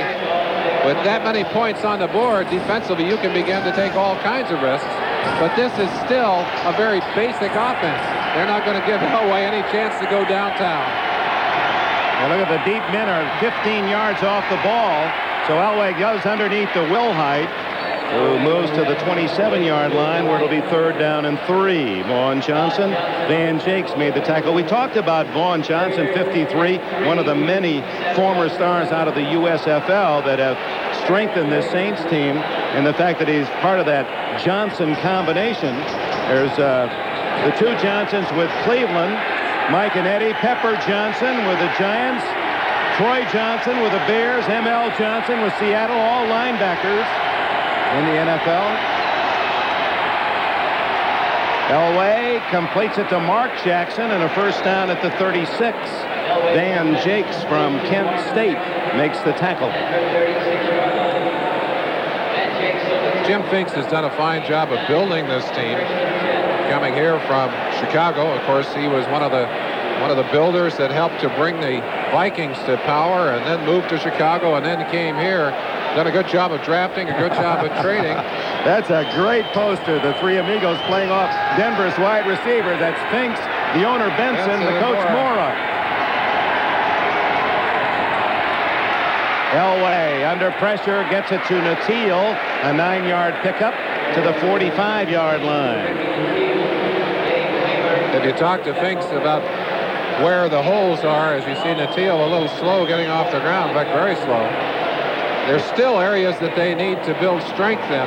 One of them defensively is they need to be able to pressure the quarterback more aggressively. They've only had 22 sacks. They only had 22 coming into today. They've got 1 here today, so a total of 23. The acquisition of Dwayne Board should help that situation, 4 to 5 pass rusher. But that's one area they'd like to improve, and also the speed of their defensive secondary.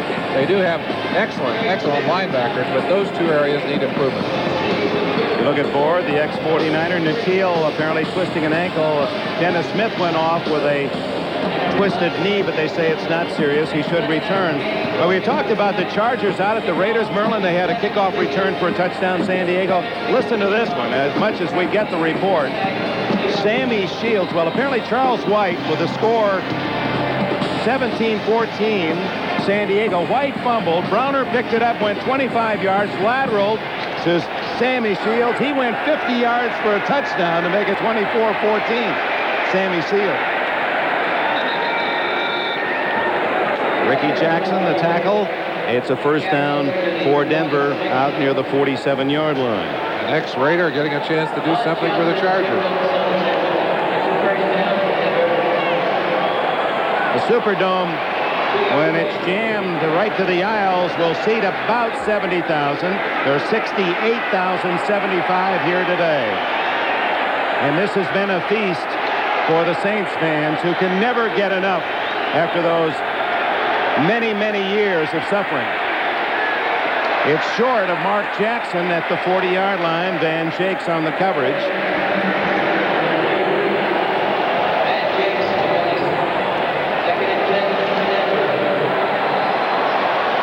Well, the news is hardly good for Denver fans here in New Orleans. I guess you start looking elsewhere. The good news is that Seattle, tied with Denver at 6-5, has lost at Kansas City today, and the Raiders are losing. And we might see a Western team with a 500 record or worse go into the playoffs.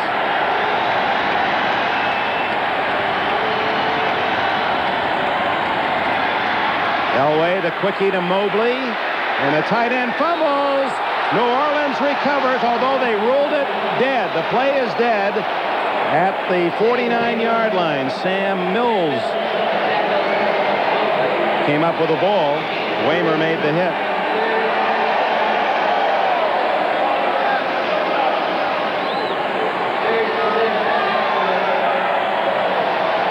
Chance for you to watch the play at home as Mobley tries to jump over the top, and I'm not sure he was on the ground before that ball popped loose.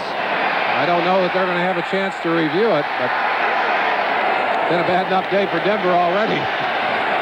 1:45 remaining in the third period. 35-0 New Orleans. Elway, what a catch by Jackson. Going up to spear that bullet.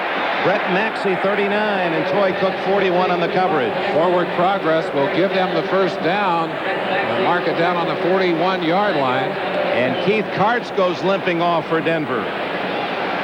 This happens inevitably in a losing contest. And it's amazing, Dick. You look at teams, and when they really get behind, injuries seem to mount. I don't know whether it's because people try to do too much, whether they kind of lose their innate ability to protect themselves or what, but it happens. Last minute of the third quarter. Elway on first down. Finally finds Vance Johnson. He's knocked out of bounds at the 34-yard line. Well, what's the other news, Gail? All right, Dick, tremendous play in the Chargers game. The handoff comes to the Rams' Charles White. He fumbles right into the arms of Keith Browner. Now, Browner heads down 25 yards, then laterals to Sammy Seal. He goes another 50 yards, 75 in all off the fumble. 24-14 Chargers. Back to New Orleans. Well, that's all.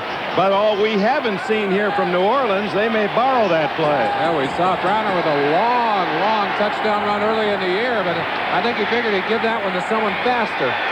Throwing for Johnson, and there's going to be interference by Jakes, who was beaten and saved the touchdown, perhaps, by tackling Johnson at the 5-yard line. No doubt about that one. 28-yard penalty. Actually, they'll spot it at the 6. This will be the deepest penetration by the Broncos today. Jakes shaking his head. Number 22, defense, first down. They talk about the speed of that secondary being a bit of a problem, although it certainly has not been evident here today. We won't have to say anything about that one. You know, that's got to be embarrassing for Jakes. He was hoping the ball get there a little sooner. I'll tell you this, New Orleans' defense has not done many things wrong today. They have made very few errors on the day. Jakes, who played his high school ball in Buffalo. So that town aglow with such a great year for the Bills. And Denver has called a timeout with 38 seconds left in the third quarter. It's all New Orleans. Broncos in the final seconds of the third quarter trying to save the shutout, or ruin the shutout, trailing 35-0. You played both indoors and you played at Tulane Stadium in the Sugar Bowl on some hot, humid days. Dick, I was so glad to see this stadium built because we played down here one day with about 95 degrees, 99% humidity. I was drinking liquids all during the game. I still lost 24 pounds. 24 pounds during the game itself. So I was happy when we were able to move inside.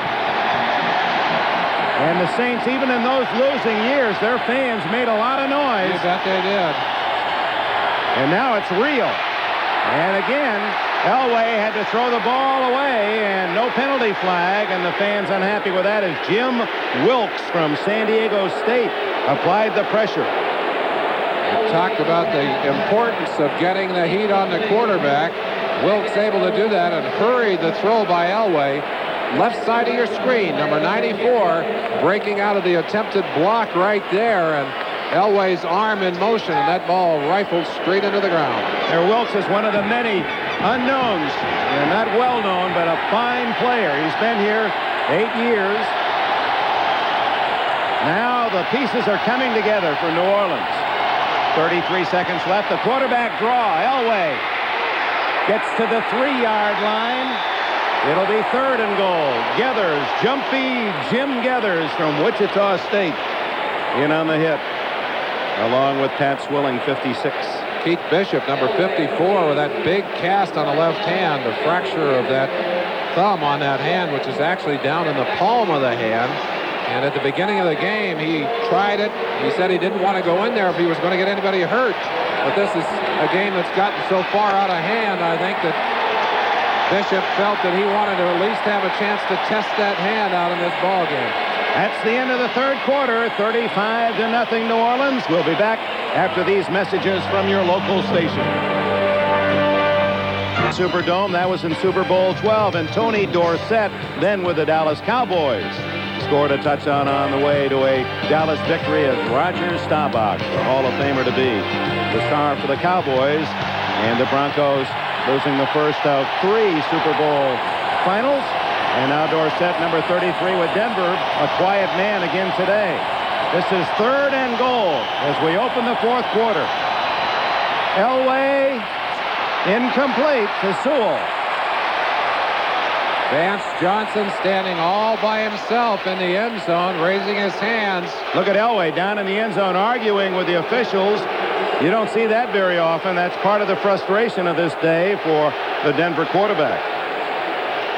Blitz thrown on by the New Orleans defense, and Elway had to unload it. There was very little time for him. Had he had just a moment, he'd have seen Vance Johnson coming open, but he's looking to his right all the way. And that ball thrown out too far. Sewell unable to get there. Trailing 35-0, 4th and goal.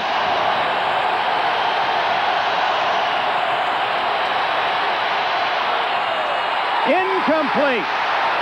29, Reggie Sutton knocked it away from Gerald Wilhite, and the Saints defense is the equal of their offense on this Sunday in New Orleans.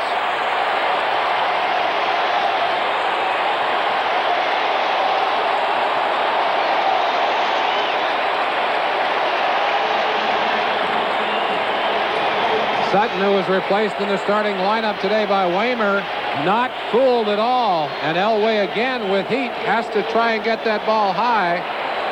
You saw Sutton stretching up. Atkins last week with a saving interception against the Rams in that secondary. Now it's Sutton making a leaping play to bat that ball away and save a touchdown. So New Orleans takes over at the 3. Denver had the ball for over 8 minutes on a drive in the first half and got no points. They've had it for 5.5 minutes on that drive and no points. Reuben Mays down at the 7-yard line. Good solid hit in there by Rick Dennison and Michael Brooks. We talked about what New Orleans would like to do to upgrade their defense. Offensively, the thought very simply is they need to get their people healthy if you're going to get into the playoffs. The other thing they'd like to add, and they won't be able to do it this year, is some more downfield speed. Somebody to open up those defenses downfield so they can improve the long game. They certainly have the short game down pat. Indeed. 81 yards now for Mays, the leading rusher in the game. Guess who the leading rusher for Denver is? John Elway. Yep, 22 yards. Mays again. Not quite to the first down sticks. Out to the 11, maybe the 12. Sean Knight. He was the Saint traded to Denver in the Gregory trade. Made the tackle along with Simon Fletcher. There it is, Elway with 22 yards. That's the best that any Bronco can manage on the ground today. And Mays with 83 for New Orleans.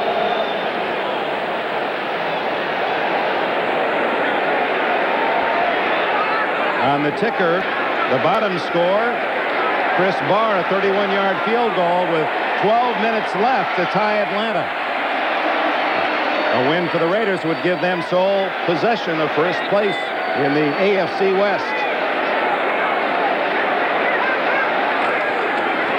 On third down, it's Buford Jordan. He rarely carries the ball. That's only his 3rd carry of the year. And Jordan from McNeese State of Louisiana has the first down. He's usually the guy that does the blocking. His is the dirty work down there in the trenches. He gets a chance to carry the football, comes up with a big first down. Craig Hayward not in uniform today. The big rookie from Pittsburgh, their #1 draft pick. He has a knee injury, but looked to be running better yesterday at practice, and they hope to have him back next weekend. I'm very pleased, by the way, with Hayward in his blocking assignments. He is a devastating blocker as well as a powerful runner. Hebert just flicks it out there and complete for Greg Scales, 253-pounder, a rookie from Wake Forest. Rick Dennison, the closest Bronco. Most of Hebert's passes right on target today. His percentage extremely high. That's one of the few bad passes he's thrown all day long. He's thrown the ball 18 times and missed on only 3. 2 of them for touchdowns. Former Demon at Northwestern Louisiana, where his receivers were Joe Delaney and Mark Duper. Back when he was a sophomore quarterback, he was second to Neil Lomax at Portland State NCAA stats. Mays collared at the 18-yard line. Well, for New Orleans, I guess with a 35-0 lead, you can look ahead. Not easy. They got the Giants at home, then at Minnesota. Revenge there in their hearts. San Francisco, and finish at home against Atlanta. And Denver. Time running out on the Broncos. A wild card won't do it in the west of the AFC. Rams at home, at Raiders, at Seattle, and then we'll have them on a Saturday against New England to wrap up the year. All winning teams.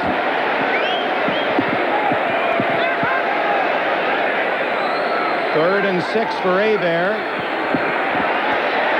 Little pop over the middle to Lonzel Hill.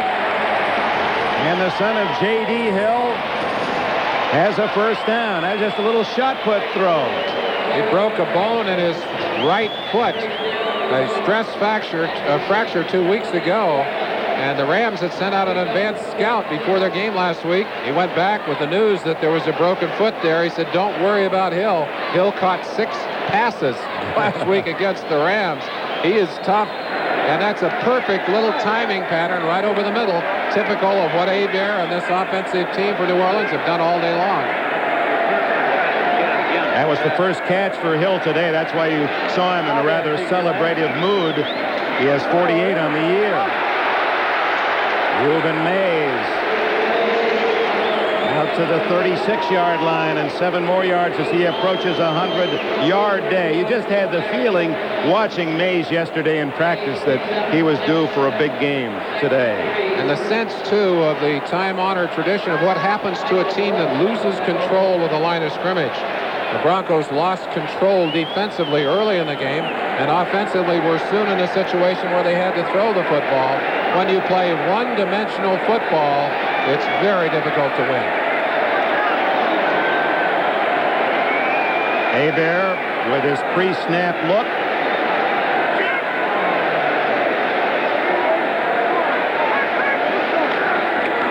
And it's Mays again. And he's over 100. And he's in Denver territory at the 45. 19 more for Reuben as they cheer him here in the Superdome. Coming off surgery at the beginning of the year, felt he had to prove himself, went through the difficult times of arguing about contract, hasn't had a chance to play that much during the season, but boy, he is back in gear today. Look at how many Broncos are there. 2, 3, 4. He just runs right through those arm tackles. You got to put a body on him and get several more and wrap him up, or he just keeps right on going. Well, that's the good news for Denver. The clock keeps right on going. 9:44. Into a crowd. It's Hill with a catch at the 35. Close to 10 more for Hebert. And they're not just running it down the field with a 35-0 lead. Those little short passes complementing a basic running attack. That's 49 catches on the year for Hill, while his teammate Eric Martin will be very close to the lead in the NFL. He was second coming in with 60 catches and has 4 or 5 today. Martin with 5 catches, so 65 on the year. And Hill, with 2 today, has 49. That's a good 1-2 punch. I talk about Martin going inside and being unafraid. Hill is the same kind of receiver.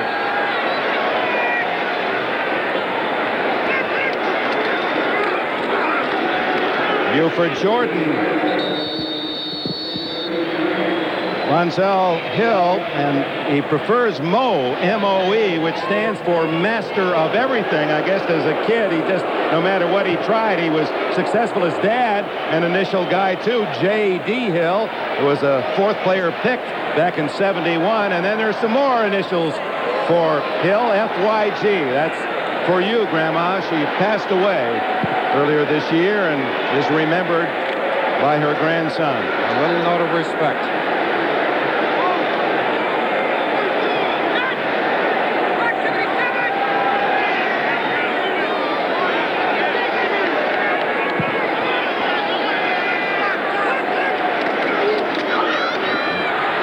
Dalton Hilliard dragging 2 Broncos to the 23. Rulon Jones and Rick Dennison. It's another Saints first down. I don't know about you, Merlin, but I'm impressed. They got high respect. They certainly do. You don't have to know the names. They don't have to be headliners and household figures to appreciate the fact that this is a well-coached, solid football team. The word discipline comes to mind very quickly. They do not make many mistakes. They do not beat themselves, and they just attack, attack, and attack. I asked Jim Moore about those from whom he has learned. We'll give that to you in a moment. There's Eric Martin. He has his 6th catch of the day. And it's close to another first down. And Moore yesterday mentioned 2 coaches in particular. And of course, he's been an assistant at Seattle and with the Patriots, and a college assistant at Stanford, Colorado, UCLA, Washington. He mentioned Don James, the head coach at Washington, and Dick Vermeil, under whom he coached at UCLA. And the 2 qualities that came out for both men were self-discipline. Organization, self-discipline. And that's the kind of man this 53-year-old Moore is. And it's something this team really needed. They didn't have a lot of that in the past. Jordan inside the 10. Ryan and Dennison and company with a tackle. And the clock runs at 6:15 in the 4th quarter. 35-0 New Orleans.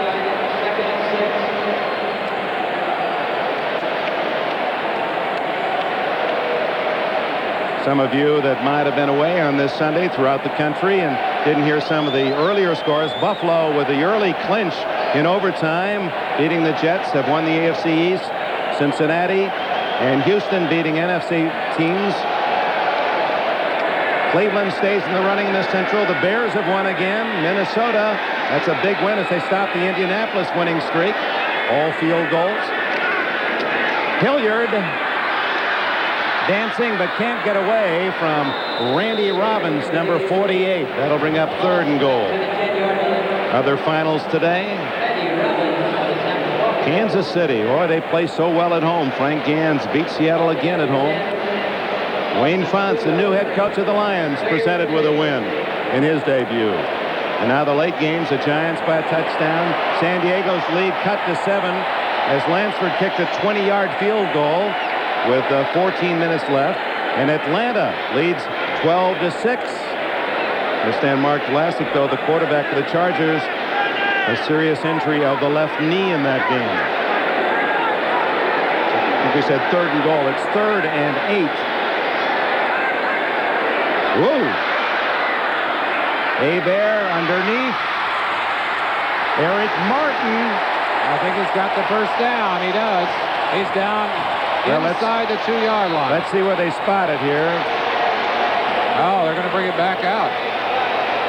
Apparently his knee touched down before he stretched out because the ball ended up down on the 1-yard line. They'll measure, and it is a 1st and goal, New Orleans. Hebert has good hands. I wonder if he played baseball. He may have done. Court puts this one a little bit low. Bounces once on the ground, but nothing has gone badly for Hebert. Able to pick it up, scoop it, get it out to the right, pick up the first down. Good job by Martin of running with the football after he caught it. So the Cajun from Cutoff, Louisiana, Bobby Hebert, leading 35-0, sets up his team late in the fourth quarter with a chance to even add to that huge lead. 4 shots from the 2. Hilliard stopped inside the 1. Excellent block on that play by Hobie Brenner. Brenner is the tight end who's had a pulled abdominal muscle. Be on the outside. They stacked 2 tight ends over there. There's Brenner. They are happy to get him back for the stretch. Both he and Tice, and you'll see them both blocking on that play. 82 is Tice, 85 Brenner. Strong enough as tight ends that they could probably play tackle in the NFL. And they use that double tight end offense very effectively with their running game. Mays comes in for Hilliard, 2nd and goal. Both Mays and Hilliard already have a rushing touchdown today. They might give it to Jordan. He doesn't have one. Nope. Mays again. And Castillo able to get him out of bounds, shy of the goal line. A flag is down.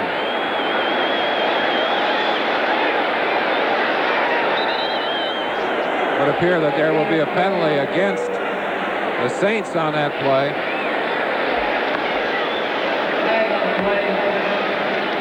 Dick Jorgensen, the referee, signals motion against New Orleans. Dick, Rob, maybe I could just take a second here because we've talked about the backs with all the yardage running and the passing that's been done by Hebert. Let's talk about that line. Jim Dombrowski, Brad Edelman, Steve Court, Steve Trapello, Darren Gilbert, all deserve to have their names mentioned today because without their control at the line of scrimmage, without the good blocking and the pass protection, that wouldn't be possible. And it's a fairly young offensive line. Right in, offense, still 2nd down. Steve Cord in his 6th year out of Arkansas at 28 is the oldest of the men you mentioned. Just a little lurch forward. Talked about that injury to Brenner. That abdominal pull was something the trainer here had not seen a lot of, but they've got 3 of them this year. Bill Kontz, the tackle, is out with that same injury, and Pat Swilling, the starting outside linebacker, also an abdominal pull. So sometimes those injuries come in 3s. Hard to stomach that sort of thing, isn't it? Yes, it is. 2nd and goal for Hebert outside the 5. Eric Martin, touchdown. Martin with his 6th touchdown. 7th. He has 2 today, and that one rattled off most every part of his anatomy before he embraced it for 6 more.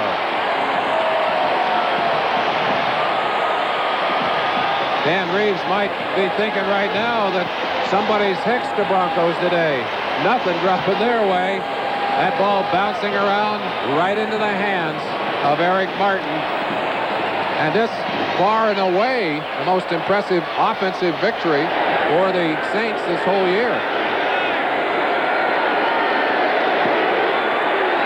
It's been a season of very close games, win and lose for New Orleans. Not today. This one makes it 42-0. Little play action pass. Now watch that ball.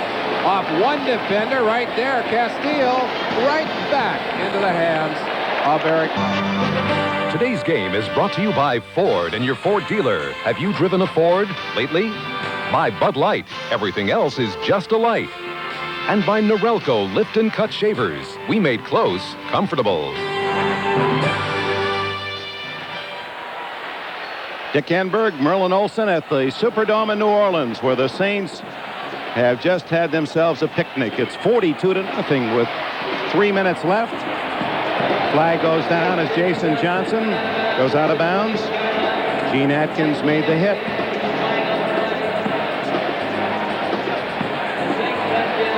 Obviously, illegal use of the hands, Denver.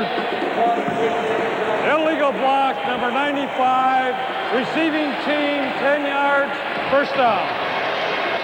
So Denver will start from its own 10-yard line, just having seen the Saints go 97 yards in 17 plays to take a 42-0 lead. It's been a long day for Dan Reeves and for all of these Broncos. Don't go away. A couple other scores and some surprises. Well, we've got a blowout here in New Orleans, 42-0, but elsewhere it's tight. The Eagles have just scored with 4 minutes to go to tie the Giants. San Diego still leads by 7 as they trade touchdowns in L.A. And Atlanta on a touchdown missed extra point leads 12-6 against the Raiders at the Coliseum. Gary Kubiak is in at quarterback for Denver, and he hits his first pass. 9 yards to Gerald Wilhite as Elway will take the rest of the day off. 2:41 left. Here that Ricky Jackson was offside. Sewell goes out of bounds, a first down at the 23-yard line, a 3-yard play. Tonight, the magical world of Disney brings back an American hero, Davy Crockett, starring Tim Dunnigan and Johnny Cash on the magical world of Disney, a 2-hour movie presentation for the entire family. Then Vanna White. Now, is that a combination? Davy Crockett to Vanna White, the goddess of love. No man can resist her. Tonight, only on NBC. Oh, my. Okay. Kubiak. Mark Jackson at the 30-yard line. Vaughn Johnson made the tackle. Believe it or not, one block from the hotel we stayed in, the Marriott here in New Orleans, is the club My Oh My. Honest, the club My Oh My lives in New Orleans. Do you have a whole series of those across the country, Dick? No. Ricky Jackson was about 2 steps offside. They didn't call it the last play, so he thought, well, I'll get an earlier start this time. What Jackson does best, blitz and pursue. The first time he guessed with a count, he was right on it, almost got the sack, guessed again, and got caught on that one. Offsides. Far left side of your screen, 57. You saw him just getting a one-step start on the snap of the ball. New Orleans just hammering Denver's offense on the day. And I got to tell you, at this point in the game, in fact, for about the last 15 minutes, both these teams want this game to just be over. It's decided. The Saints want to get out of here and celebrate, and Denver just wants to have it finished. Well, there are a lot of A-pluses on the Saints report card today. Bobby Hebert gets one. He missed on only 3 throws, a couple of touchdowns. Mays over 100 yards rushing. Martin with 8 catches, 2 for touchdowns, and the entire defense shutting out a high-powered Denver team. For Denver, well, mediocre at best today. They just couldn't get anything going. Elway leading rusher. Jackson 6 catches and some tough yards for Mark Jackson. Carlos misses both field goal attempts. Hard to believe after watching Denver just stomp all over Cleveland last week, but it's been kind of that type of year. A lot of teams with big games and then coming right back and not playing anywhere near to their capability. But believe it or not, if you're a Denver fan, there's good news. There is hope. A final score. Atlanta 12, the Raiders 6. So all 3 teams, Denver, Raiders, Seattle, tied for first in the West, lose today, and they're all at 6-6. And I guess that's good news for the fans up in the Northwest as well, the Seahawk fans. Now they'll come down 4 games to go. Well, does anyone want to take charge in the AFC West? Look out. Kubiak just does get it away to Wilhite. The short yardage out at the 42-yard line. Vaughn Johnson with a tackle. The clock running, a 6-yard pickup.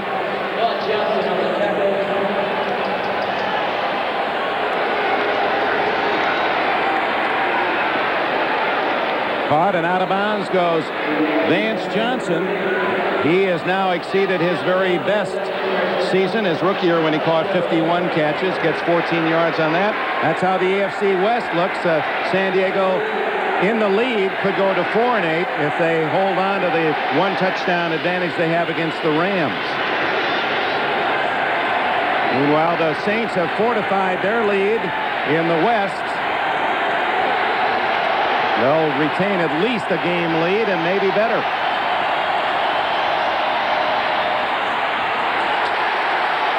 Johnson hammering Wilhite, was not fooled on the run at all. Quick story about Vaughn Johnson in last week's game, taking the signals. He misread a signal, called the wrong defense, put his team in position to intercept the pass and shut down Elway's last drive. To the 35, Mills and Johnson make the tackle on Wilhite, short of a first down, and Denver calls timeout. 1:08 left. For those of you who have stayed with us, now the A material. This telecast is presented by authority of the National Football League. Intended for the private use of our audience, any rebroadcast or other use of this telecast without the express written consent of the New Orleans Saints and the National Football League is prohibited. This game is the property of the National Football League. Denver and New Orleans, all rights reserved. Who'd that say we ain't the best? 42-0. We're not going to argue. Not today. Kubiak 6 for 6 in relief of Elway. 6 for 7 as Jackson can't handle that one. Atkins on the coverage. And for New Orleans, the news gets even better. Not only are they winning today atop the NFC West, but with 4 minutes to go, San Diego has scored again, and they lead the Rams by 14 points out in Los Angeles. It would appear, unless the Rams have some miracles brewing, that the Saints will have at least a 2-game lead atop the West. San Francisco has a tough one at home against the Redskins tomorrow night. There it is, San Diego 38, the Rams 24. Giants and Eagles in the final minutes are tied at 17. And the Saints fans don't want Denver to score. They want the shutout. And on 4th down, they're going to get it as the pass falls incomplete, intended for Wilhite. Jim Mora called last week's victory over the Rams a humongous victory. They deserve to celebrate here today, and they're doing it.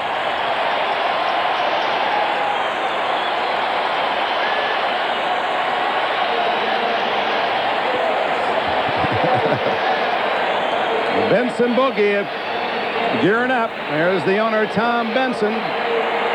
He came at the right time, made some good choices. Jim Finks, the general manager, then picks Jim Mora. And they are the happy three amigos in New Orleans. Davy Crockett and the Goddess of Love. Did you ever think that combination would ever hit? What a quinella. That's next on NBC. Now stay with us. Brandon will get you for that. Oh, but Davy Crockett, I wish we weren't on our way to the airport. That reminds us of some days of yore. Davy Crockett, what a big series that was a few years ago, and tonight a chance to enjoy a part of Americana. Final seconds tick away. One play has to be run. Crockett part of the Battle of New Orleans, which was, of course, a very important part of our history. So we'll probably see some of that along the way in that series. There it is, the final play of this New Orleans domination of Denver. 42-0. As complete a game against a top-notch team as you'll want to see in the NFL. And Dan Reeves and Jim Mora with a handshake, and the Saints will, well, I was going to say rest comfortably tonight. Not in this city. This is a night to have some fun.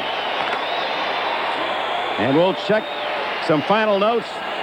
A couple of scores still to give you after this.